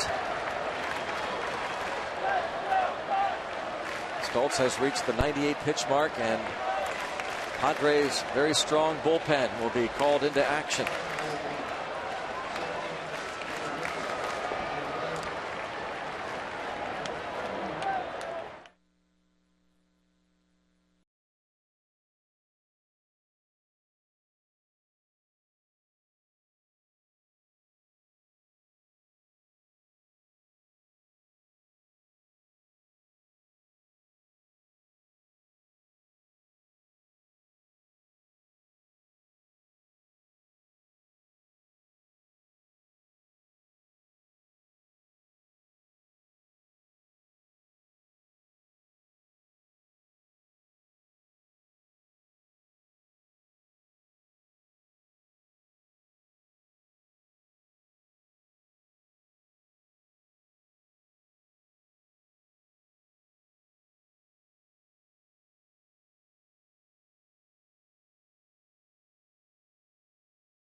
Second down a run as Alex Torres comes in to relieve Eric Stoltz here as the Pirates going to try to tie it up. You notice Alex Torres, he is wearing the big protective hat. He's the only pitcher in all of Major League Baseball that wears that protective cap, and I asked him about it with the Padres coming in here a day after Dan Jennings suffered a very scary injury that luckily only resulted in a concussion. And he said for him, Greg, it was a complete no-brainer for him to wear it. He's not worried about the comments, any of the jokes that people may make about the size of it. And he did see the replay of the Jennings hit, and he said, yeah, he goes, hey, this is the whole reason I did it. And the reason, obviously, is if you don't remember back when we faced Alex Cobb in Tampa Bay, he was the pitcher that relieved Alex Cobb when he was hit with a comebacker. Right then and there, he said, it is time. And the Padres trainer actually wears that same hat around the clubhouse to desensitize him from the comments that he may receive. Well, it's pretty kind of bold on his part, I guess. Yeah, but if he feels right about it. If he feels okay about it. You told us on the radio side last night something that surprised me, Steve, that when you were in lower minor leagues, as a pitcher, you wore helmets. In 1960. How about that? Yep. Of course, we were 18 years old. We didn't think a thing about it because we were told to do it. Well, here is Alvarez.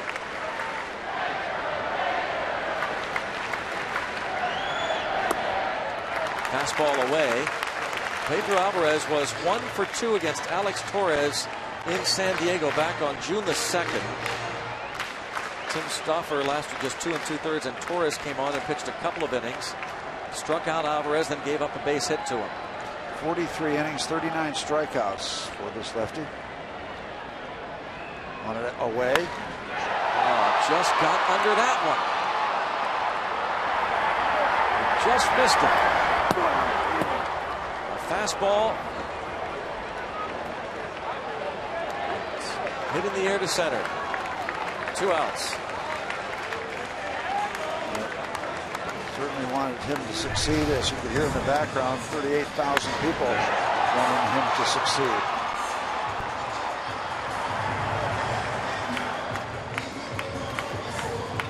Bud Black Goes to his only lefty for one batter. That's it for Torres.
As you enjoy a cold one to look forward to Miller time later in tonight's game, brought to you by Miller Lite.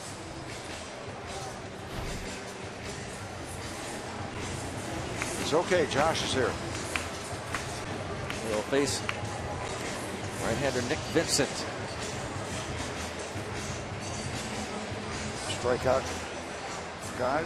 0-2, 4.50 ERA, but 34 innings, 39 strikeouts. He has stranded over 96% of his inherited runners. That's the best percentage in the major leagues. Nick Vincent.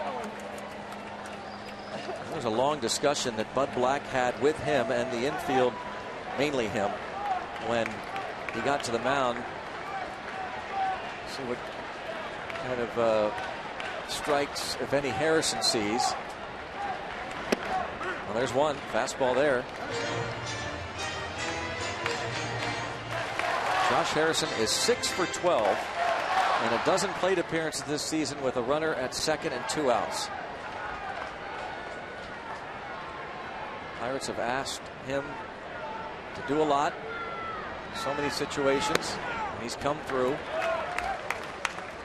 1-1, and now maybe some confusion there with the signs right away. So it looks like Randall out. Talk things over with Vincent. Yeah, not a lot of drama with a 1-1 count unless they miscommunicated. He's about due to give one up, isn't he? He's overdue. Yeah.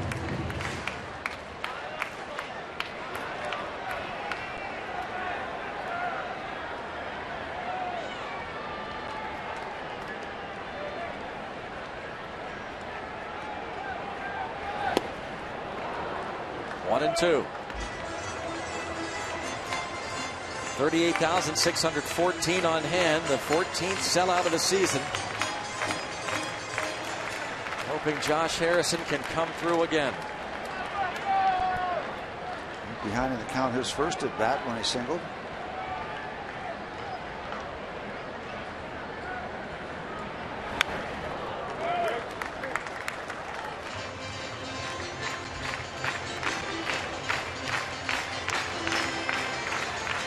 Seems like every year the Padres put one of the better bullpens together. Always tough.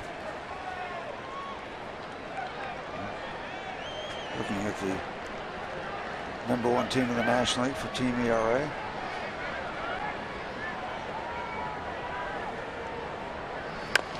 Dribbler.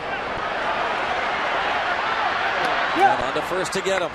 Nick Vincent strands another runner. Head of the 8th, 2-1.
Starting pitching tonight.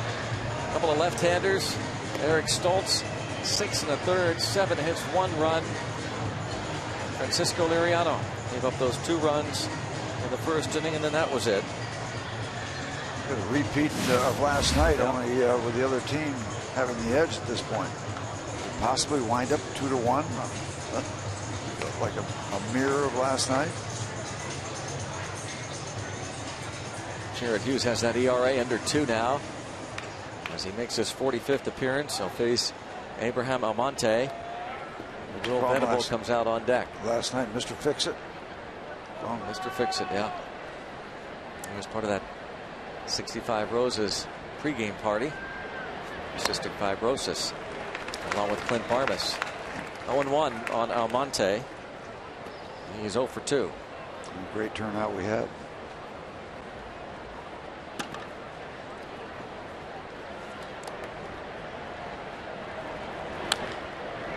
And that's going to roll foul. Don't get in Jared Hughes' way. Nope. Just don't do it. Just don't do it.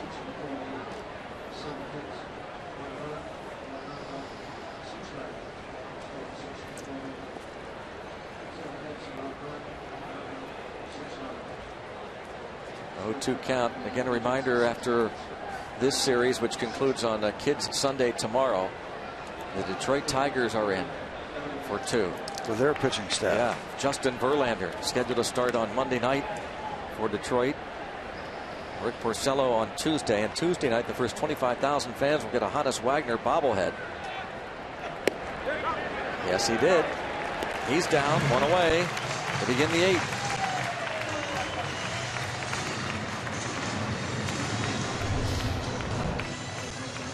Check swing. Yeah. The Pirates got the edge here.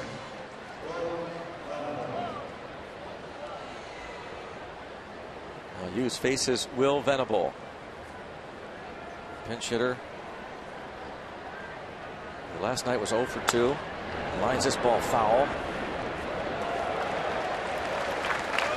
Hey, heck of a play.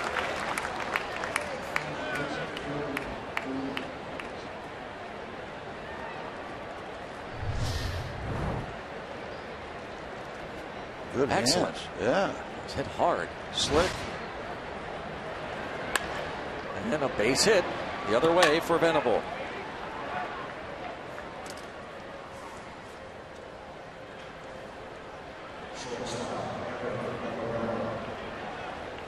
Comes up Everett Cabrera. Venable has 6 steals in 9 attempts. Notice those patches they are wearing. The rest of this year, Jerry Coleman on the right sleeve, and Tony Gwynn, of course, passed away in June. Been a tough year for the Padres.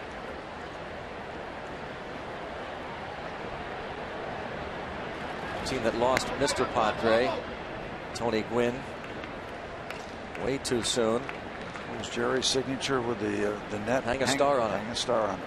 Not with the net, with the star. You think about the San Diego Padres history, the 2 names that stand out top of the list: Tony Gwynn, Jerry Coleman. Remember when Coleman left the broadcast booth to go down to manage for a year? Yeah.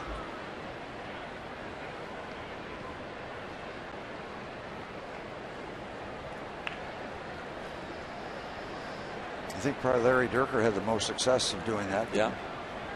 Houston Astros.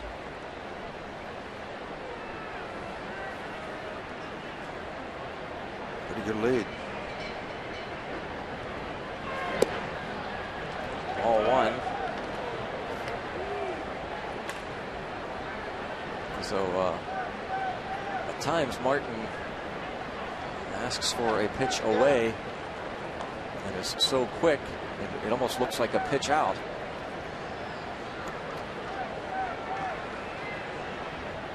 That's another one away. Now he sets up, expecting the runner to go. He is going. Throw down, and no, safe call.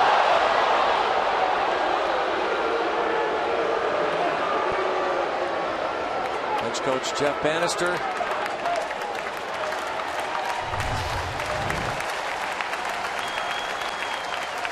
Russell's footwork is so good when he moves, as you said. Oh, we have a challenge coming up. We got a discussion going on. Yep. Yeah, Pirates are going to get this one, looks like. Russell's feet are so good.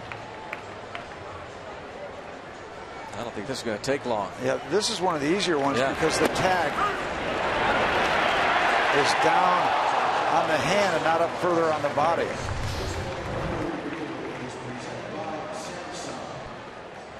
Also Martin, who has thrown out 18 runners this season. This is going to be 19. Little doubt that Venable should be called out. Jerry Meals, the crew chief, with the headset along with the umpire Jordan Baker. Now the fans get to see that play. This is what they are seeing here at PNC Park.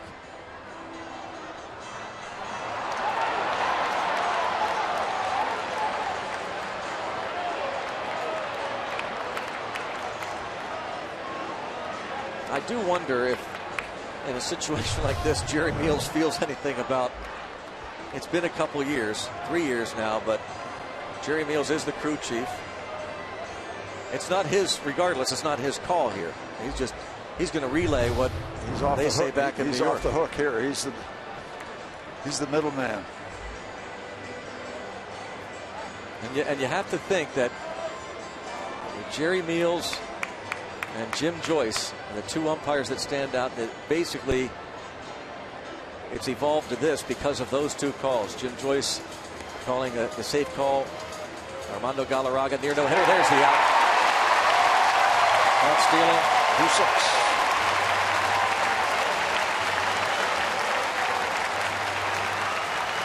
Martin nails another.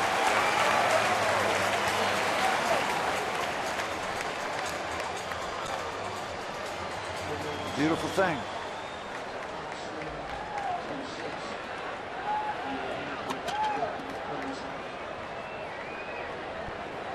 So 2 outs and a 1-1 count on Everett Cabrera.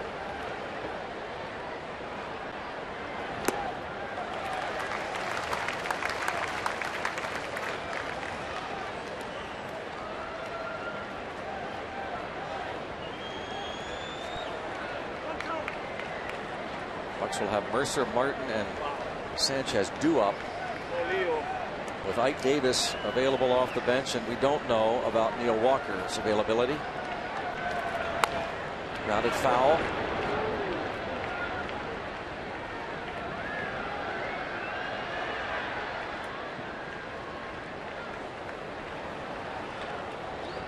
Something we don't probably think of enough is that one of the reasons they're able to make those calls back in New York almost routinely is because of the tremendous camera work that we have, especially here. And that was a no-doubter because of the shots they make. Maul, of course, at Supermo, a definitive look. So that's what tip they go of the cap on. to them. They go on based on the work these guys do. Well done. Keith Reese has another Supermo look. And he's got that protective hat too that Doris wore. Wait a minute. You're saying that Keith Reese has a protective cap on, like Alex Torres? Looked like it. I think you're right. He does. He wears. I didn't know that cameramen also wore them. No, he's old school. Yeah. Really. He's going to tough it out. Yeah. 2-2 on Everett Cabrera.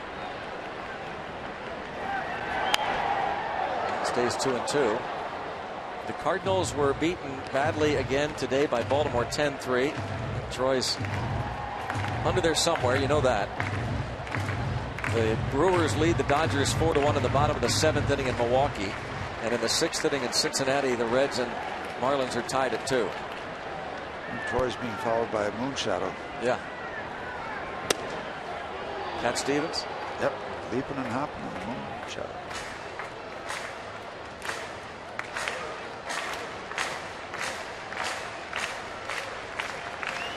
Full count now on Cabrera.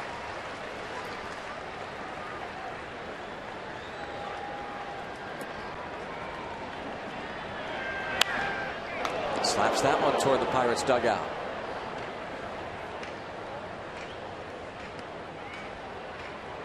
And it's Volquez says, hey. Yeah, hit the ball straight away. Don't hit it over here.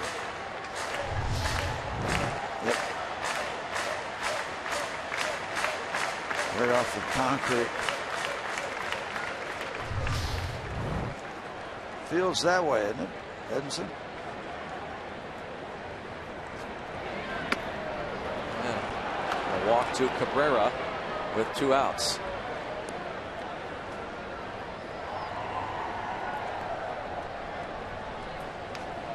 Struck out Almonte, then Venable, the pinch hitter, went the other way. He was caught stealing. And our best numbers, opponents being caught this year. Also, Martin leads the list in the National League. There's 40%.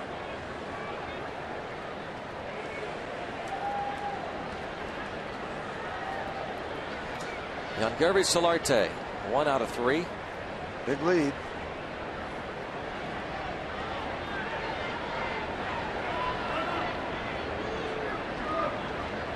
Different looks, holds it in set position. Long enough to the point where Solarte calls time. And Walker. Jeremiah Randall follows him in there toward the end of the dugout. Maybe they're going to go back there and test out that back. See if he would be available to pinch hit. A little room back there. They do some stretching, twisting and turning.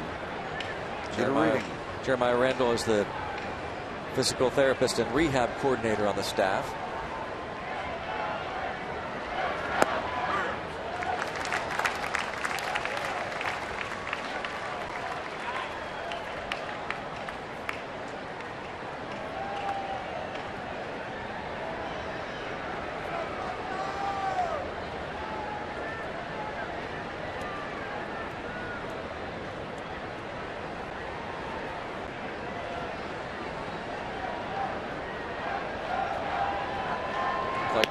Cabrera might have been leaning just a bit.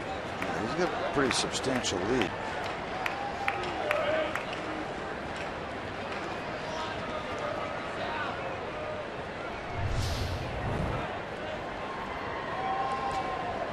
Courtesy throw over.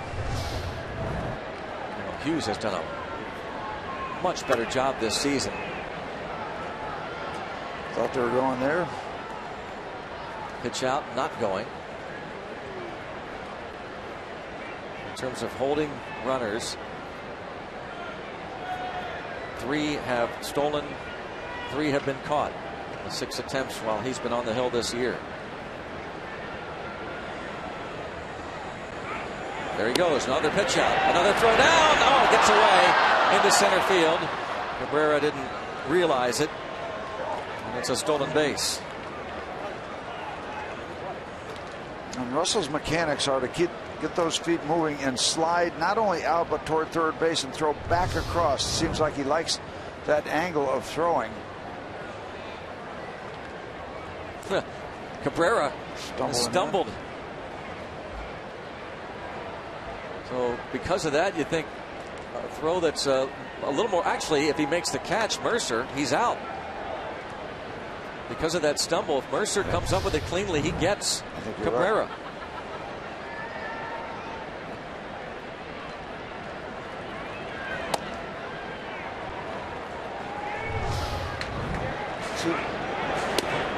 Russell steps out kind of toward third and throws back across. Seems comfortable with that. And can't argue with his mechanics. Footwork is good. The exchange from the glove to the hand is good. And the throws most times are on the money.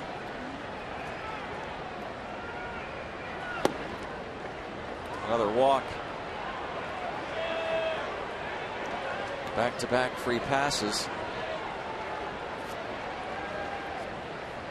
Riddle checking in with the bullpen, and here comes Ray Searage. That throw to second base is a 3-part deal. The footwork, the exchange, and the throw.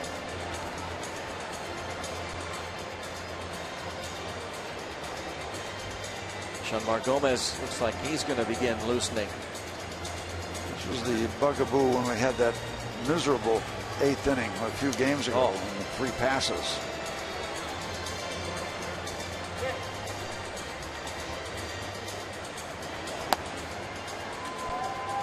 Activity quickly.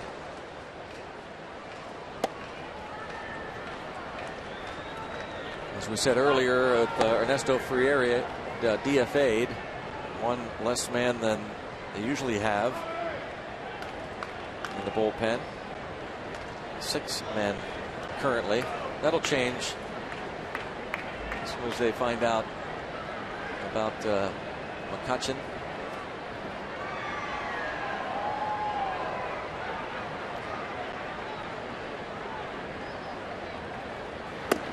Ball 1 on Tommy Medica.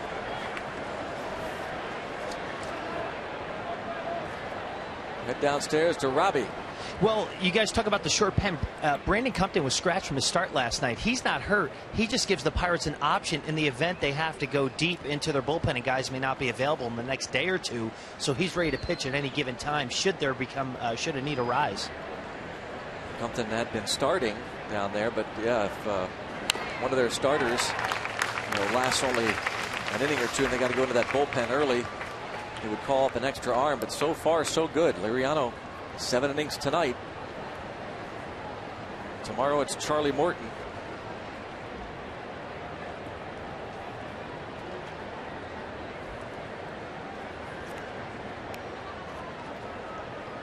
One count.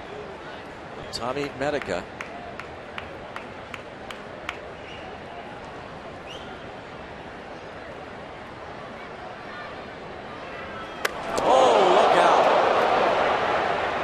On the helmet.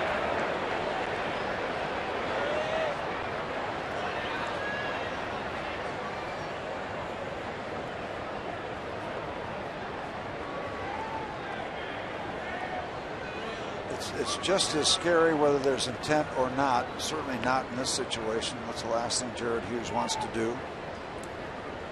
But scary nonetheless. Smiling a little bit.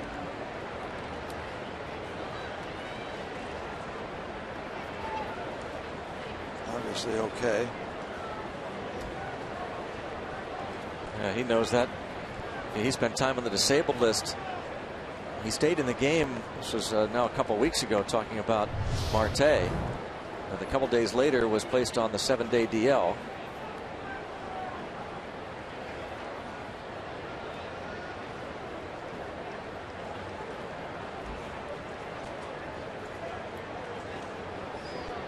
Tommy Medica.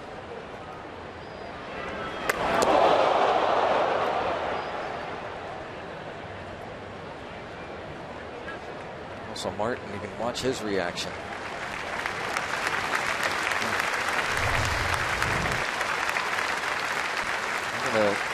As a precautionary measure,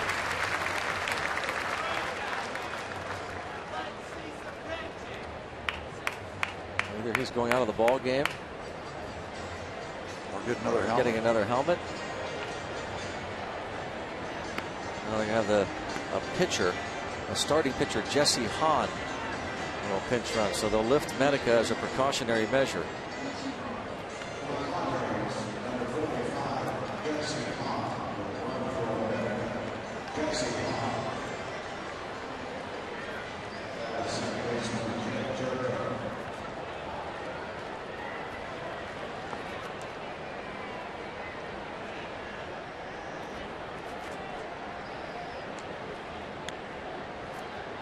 So after that scary moment, look up, there's Padres everywhere. Bases loaded, 2 outs. Critical time, critical area right now for Jared. Jerko bounces the ball foul.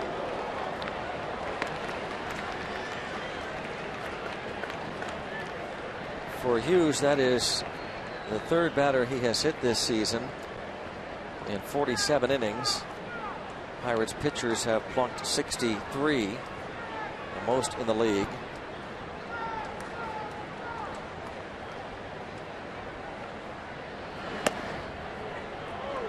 One and one.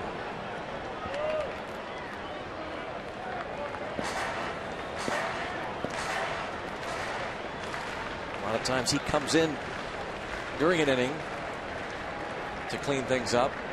He's had good numbers in these situations. Men on base. Line foul.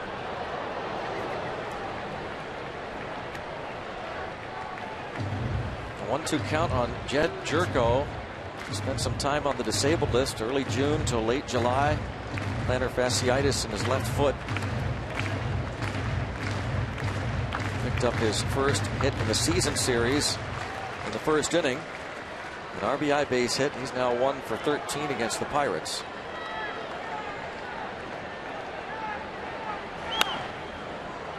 And with this very strong bullpen of the Padres, just to repeat Steve's comment, this is a critical situation for the Pirates.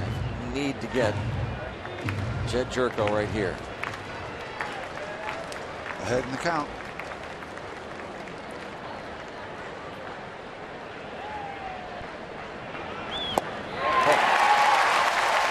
Hold the string. Nicely done. Leave him loaded.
Fans to show their artistic talent and paint the Pirates. Whether you're a professional artist or you do it as a hobby, send us your pirate-themed drawings, prints, and paintings. We want to show them tomorrow during our telecast. And kids, send in those summer art projects. Submit them via email to Pittsburgh@rootsports.com. Then tune in tomorrow for the Paint the Pirates Day, starting at 1 o'clock. Oh, that's a picture-perfect skyline with the full moon above. The Pirates trailing by a run as they get ready for fireworks. Yonder Alonso takes over at first base. As Tommy Medica was pulled after a hit by the Hughes pitch in the helmet. And Kevin Quackenbush takes over in the 8th.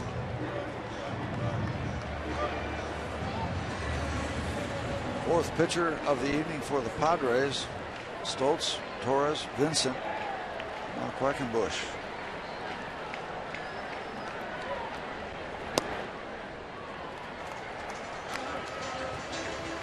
Mercer 0 for 3. He was 0 for 3 last night. Jared Hughes pitches the scoreless 8th. Got it done. Wasn't easy, but he got it done. Terrific pitch to rack up the third out.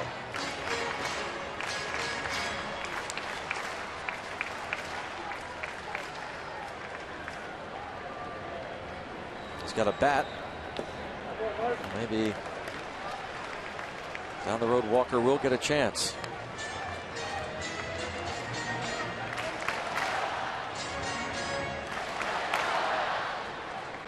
bat and both gloves on. Looks ready.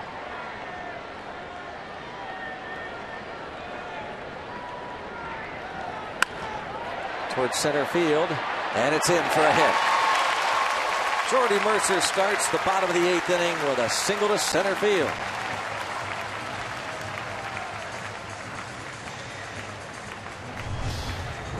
Another hanger upstairs. Way upstairs.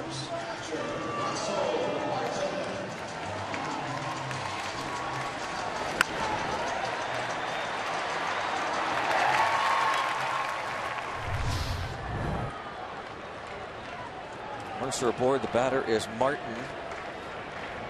Pirates, might they send a runner here? Try and put a ball in play.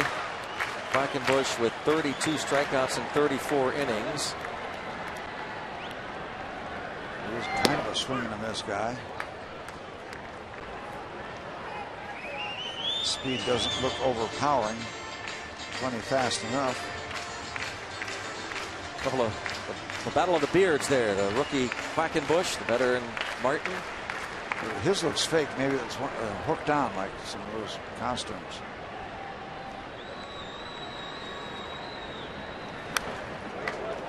Out in front of Martin, 0-2 now.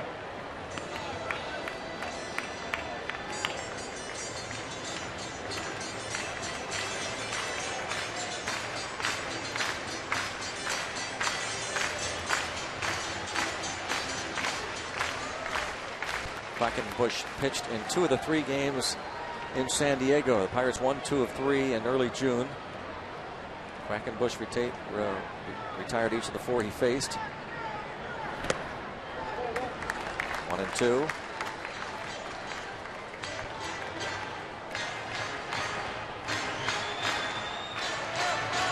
Mike Davis out on deck to pinch hit for Gabby Sanchez.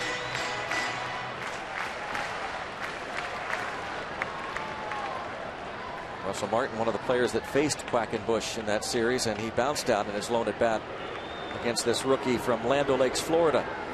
Fairly close play over there. Mercer calls time. Does some yard work.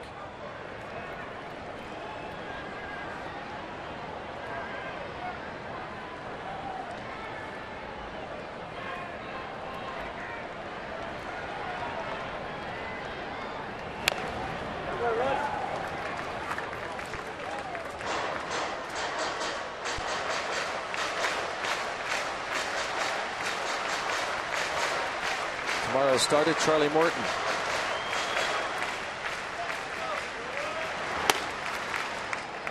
Melanson, if the Pirates were to pick up a couple and take the lead. Otherwise, Justin Wilson getting ready for the top of the 9th. And the Pirates hitters in the 8th inning are ranked first in batting average, on base, slugging in the National League. Hit the other way, back toward the wall, and it is a fair ball! Jordy Mercer will head to third. Martin into second with a double off the wall and right. Nobody out. What an at bat for Russell Martin.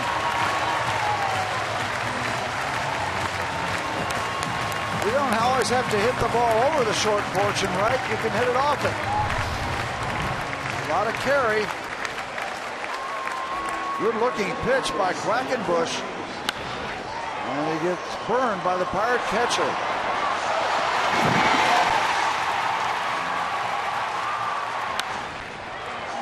Mercer.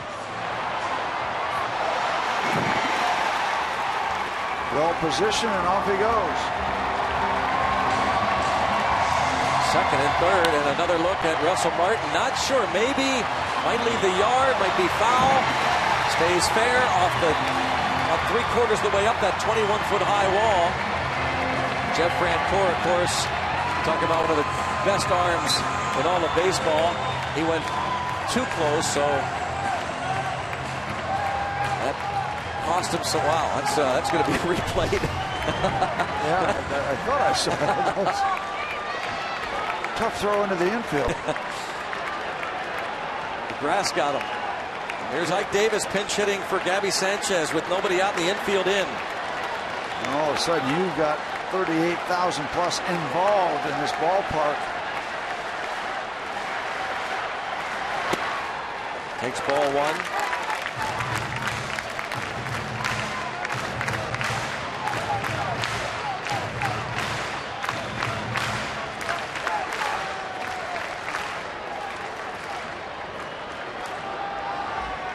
Bats for Sanchez. Now the shortstop Cabrera giving himself some room. It's hit hard to him. He could still go home as Mercer has not run all that well. And it's 2-0 on Ike Davis. As you said, you got a rookie out there, and he is instantly in the soup. Base hit on a hanger, and then a good carry off the bat of Russell Martin, and how quickly the theme of the game, the pattern can change.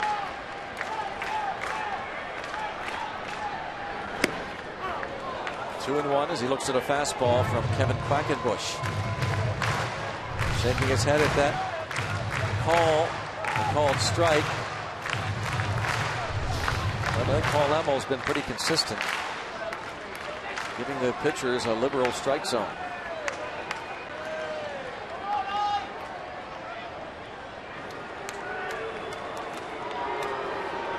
Davis will step out. Davis has 6 hits and 22 at bats as a pinch hitter.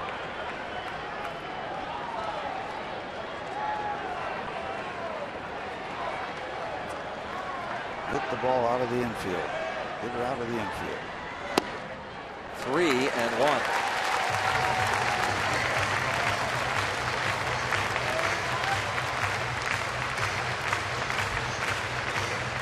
Dale Thayer starts to loosen in the bullpen for the Padres. Padres relievers have the second lowest batting average against in the league, behind only the Reds relievers. 3-1 count. Broken bat, 1 out. Big first out for Quackenbush. Soft liner to second on the broken bat.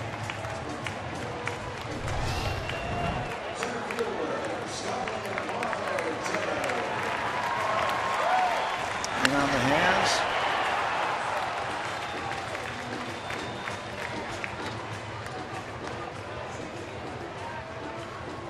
Allegheny Health Network Supermo shows Davis's reaction.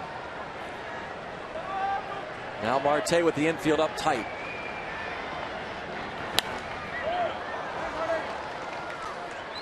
Marte 2 for 3 tonight. We saw a lot of this sort of thing last night on both sides.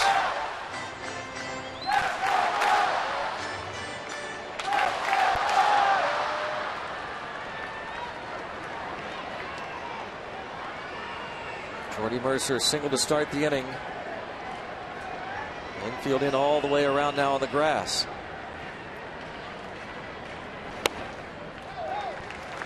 Ball and a strike.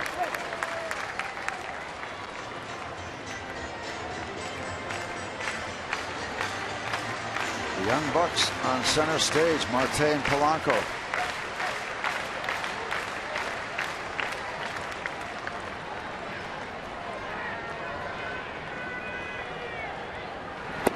Lays off. He's shown some good discipline the last couple of nights, says Starling Marte. Just thinking that same thing, and it's really required here. You cannot help him out. You just can't do it. And he's got an open base.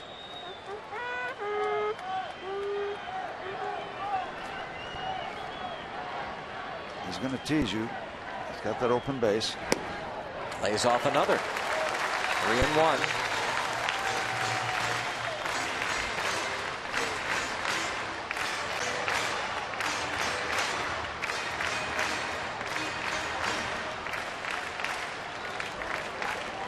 If he wants to work around him to set up the double play, he is playing with fire.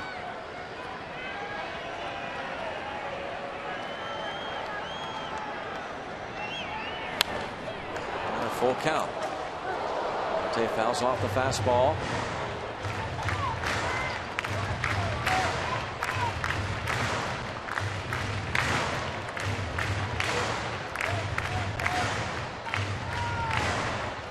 Quackenbush wants to get the strikeout.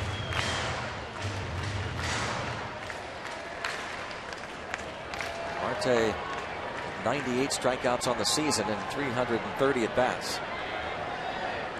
There's the pattern, low and away, and they're going to continue that. Maybe get him to chase. They do. Upstairs, 2 outs. Kevin Quackenbush strikes out Marte. And now with Gregory Polanco coming to the plate. See how they work him. Jason Nix is on deck. One out of character. They set that pitch up by being down and away the entire at bat. I mean, that's a heck of a plan. They worked it. They needed the strikeout and they got it. Working down and away, down and away, down and away, and then go upstairs, change the eye level, change the look, and get the strikeout. It was a heck of a job.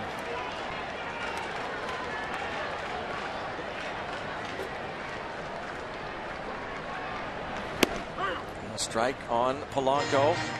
0 for 3.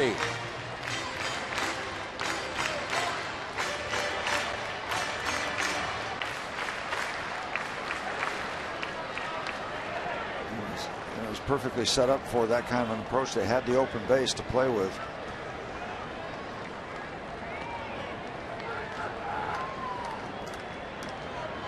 First base still open now with 2 outs.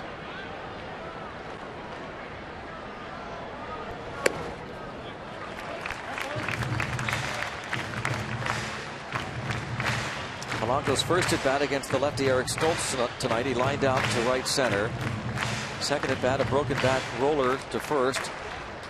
And his third at bat was a ground out to then first baseman Tommy Medica. 2 rookies here. Fly ball to right, and Franco is there, and the Padres work their way out of it. Kevin Quackenbush gives up the leadoff hit and the double. Bucks do not score, still down a run.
Gave up that base hit and the double off the wall and right. And then he got Davis to hit that broken bat soft liner to second. He struck out Marte and Polanco flied to right. Nissan Road ahead tomorrow afternoon. This series concludes with Charlie Morton on the hill against Tyson Ross. Tyson Ross is quietly having one of the better years in the National League. Nissan Road ahead. Mike Davis remains in the game. He's at first.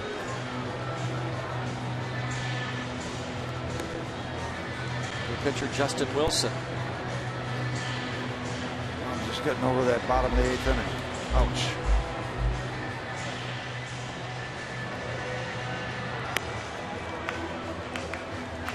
Well, they did it last night with the bases loaded, as did the Pirates.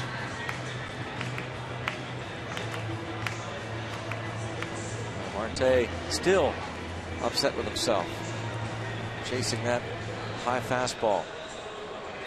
Mike Davis shaking his head, thinking about his at bat. Yep. Well, second and third, nobody out. You got a broken bat and a strikeout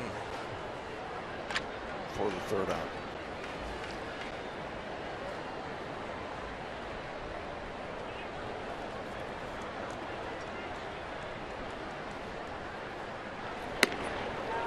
Justin Wilson, first pitch, ball one.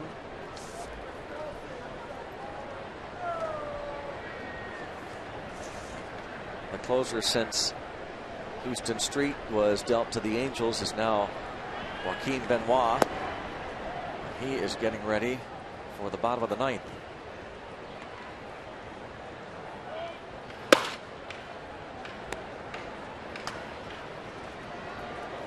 Chris Nelson at the plate. 0 for 3, 3 ground outs.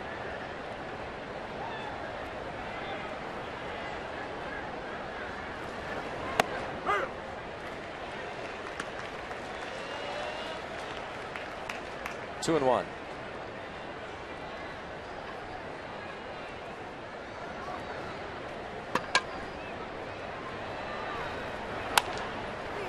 There's Mercer.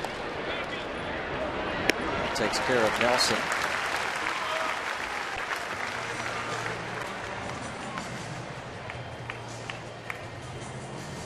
Brings up Yasmani Grandal in the bottom of the ninth inning. The Pirates have Jason Nix, Michael Martinez, and the pitcher spot due up.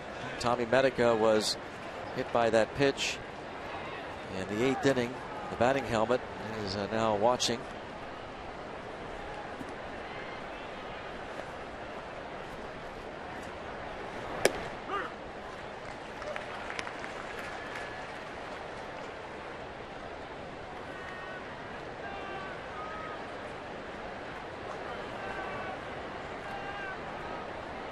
Wilson pitched a scoreless inning on Thursday night against the Marlins.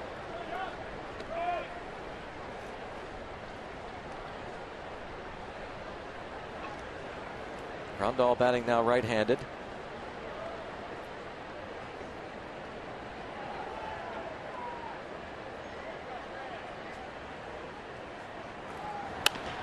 Now it's past the mound. Second baseman is there. Martinez for the second out.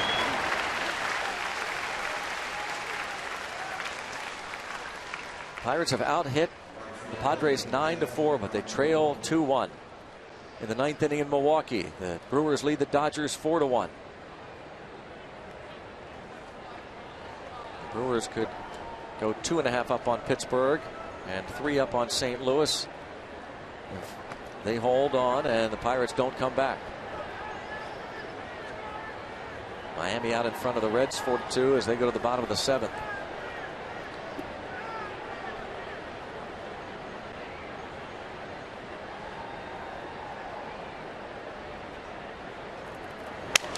Broken bat, bouncer, foul. Playing game 2 of that series between the Braves and Nationals. Atlanta won last night 7-6. A rain delay in game 2. The Braves started the day 3.5 back of the Nationals in the National League East. And another reminder about the Braves coming to PNC Park for a big 3-game series showdown. There are the current wild card standings in the National League. You see the Braves lurking. That'll be big. Starting a week from Monday, August the 18th. 3-game series starts at Monday night against Atlanta. All 7:05 starts. Go to Pirates.com to get your tickets. Neil Walker is getting ready for a pinch hitting appearance.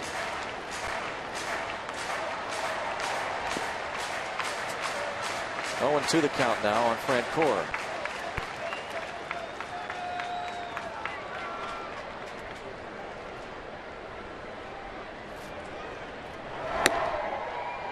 One and 2.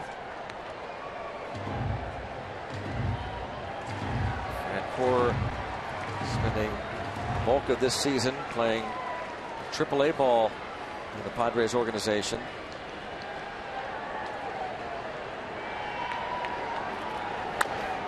Playing at AAA El Paso. Hit .294 for that club with 15 homers, 60 RBIs. Playing for Pedro Alvarez's father-in-law at AAA El Paso. El Paso Chihuahuas. Pat Murphy, manager of that club.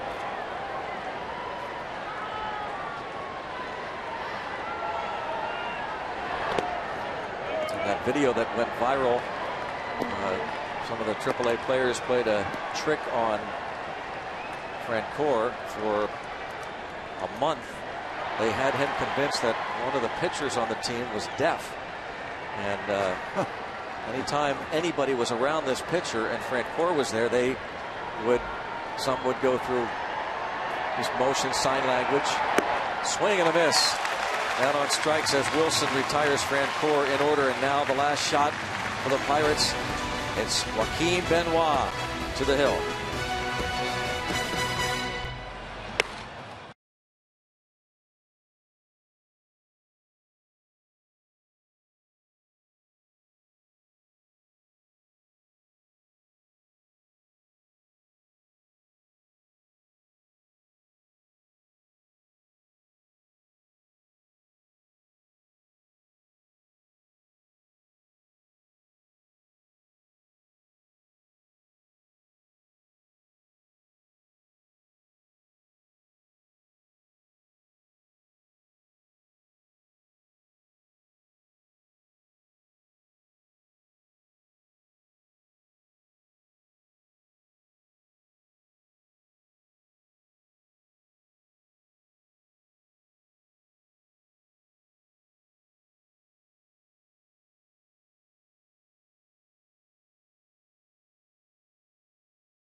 Park into the bottom of the ninth. Pirates fans fired up, hoping to see a comeback walk-off.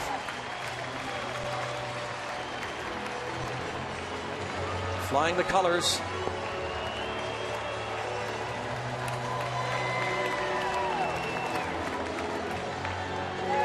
Joaquin Benoit going to try and nail it down for Eric Stoltz.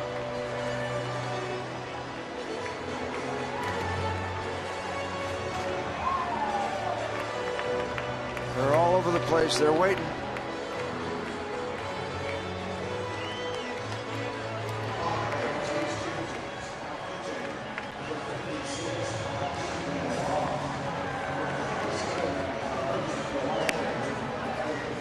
Meanwhile, numbers is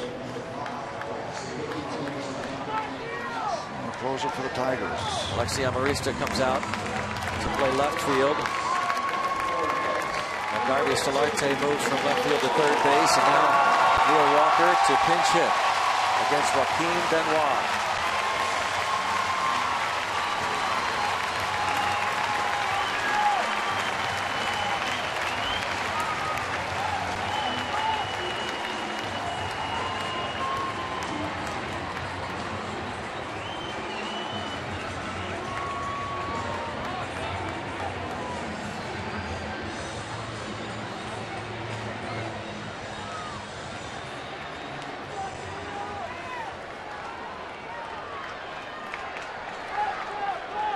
Six innings for Benoit, 53 strikeouts, 3 home runs given up.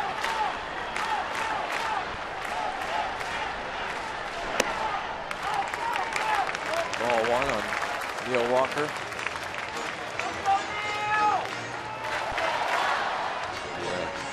So Travis Snyder down the road will be pinch hitting the pitcher spot. Walker is batting for Knicks. Alvarez already used. 1-0 count. 2.95, 1-1. Still plenty of speed for Benoit.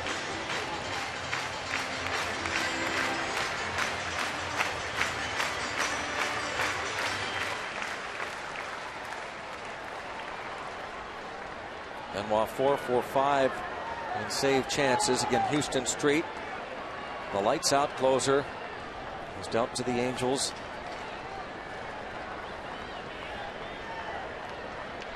One and one.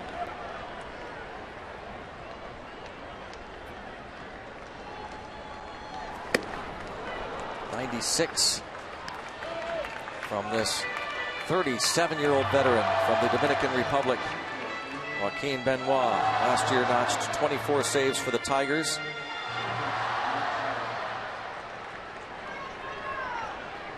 Bud Black's club working for its 53rd win of the season.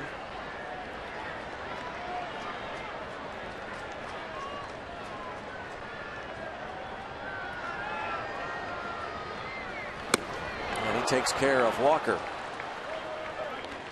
Pretty emphatic for Benoit. High heat.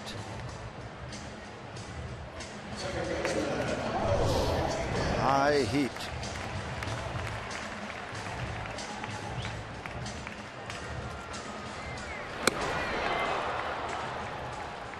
So one down in the bottom of the ninth inning for Benoit.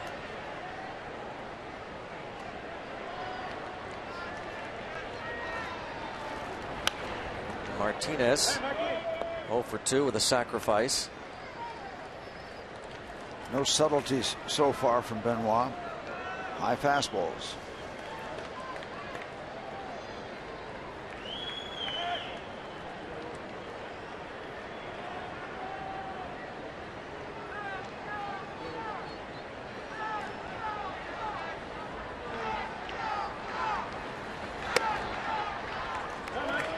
One ball, one strike to count on Martinez.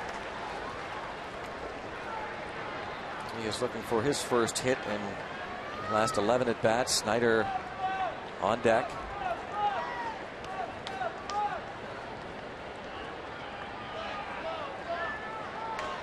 Benoit, one-time starter with the Texas Rangers.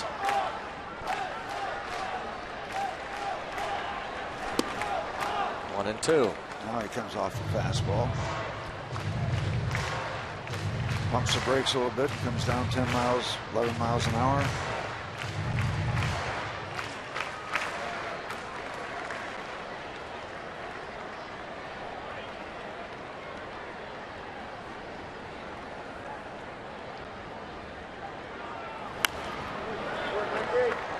It makes it so difficult when a guy can throw that hard. Gives you an off-speed pitch. You're going to get another one, or you have to start the bat early again.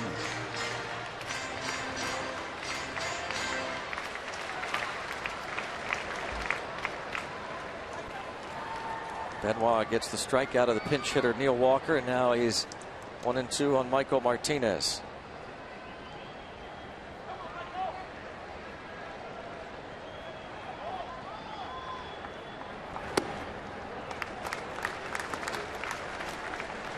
Two count.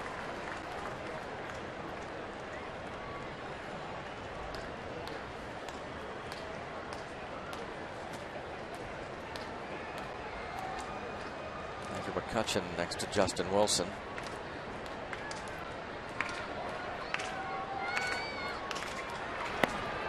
And a couple of strikeouts to start the bottom of the ninth. Comes off the fastball again. Tough combination to deal with.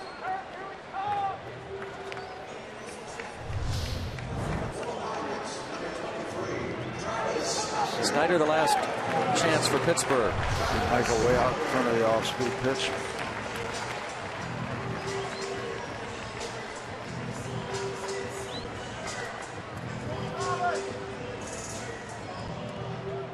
A couple of home runs off the bench for Snyder this season.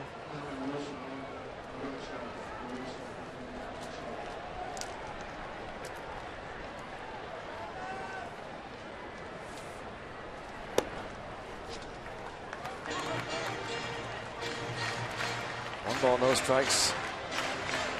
Padres looking to win their 24th game in their last 33 here since 2009 against the Pirates overall.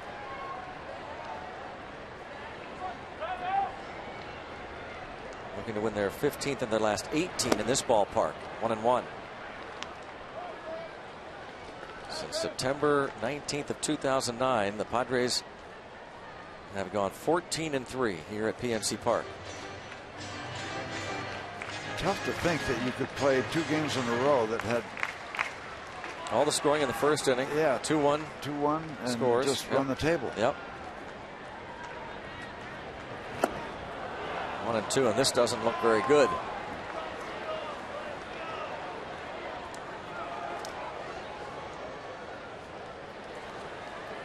Benoit trying to end that Pirates streak.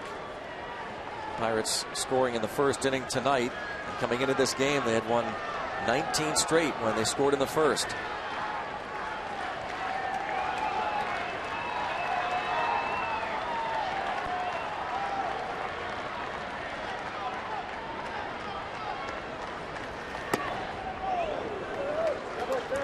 What a chance the Pirates had in the 8th off the rookie Quackenbush. Second and third, nobody out.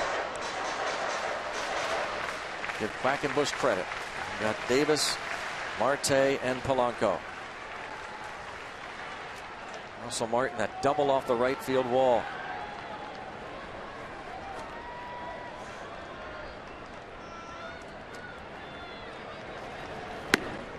Full count.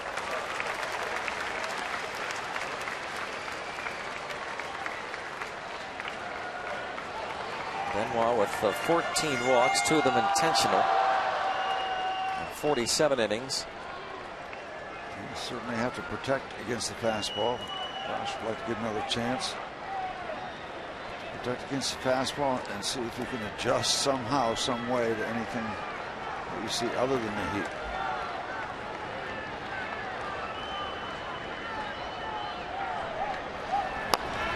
Dribbler. Benoit to first, and that's the ball game. Back-to-back nights, 2-1 finals.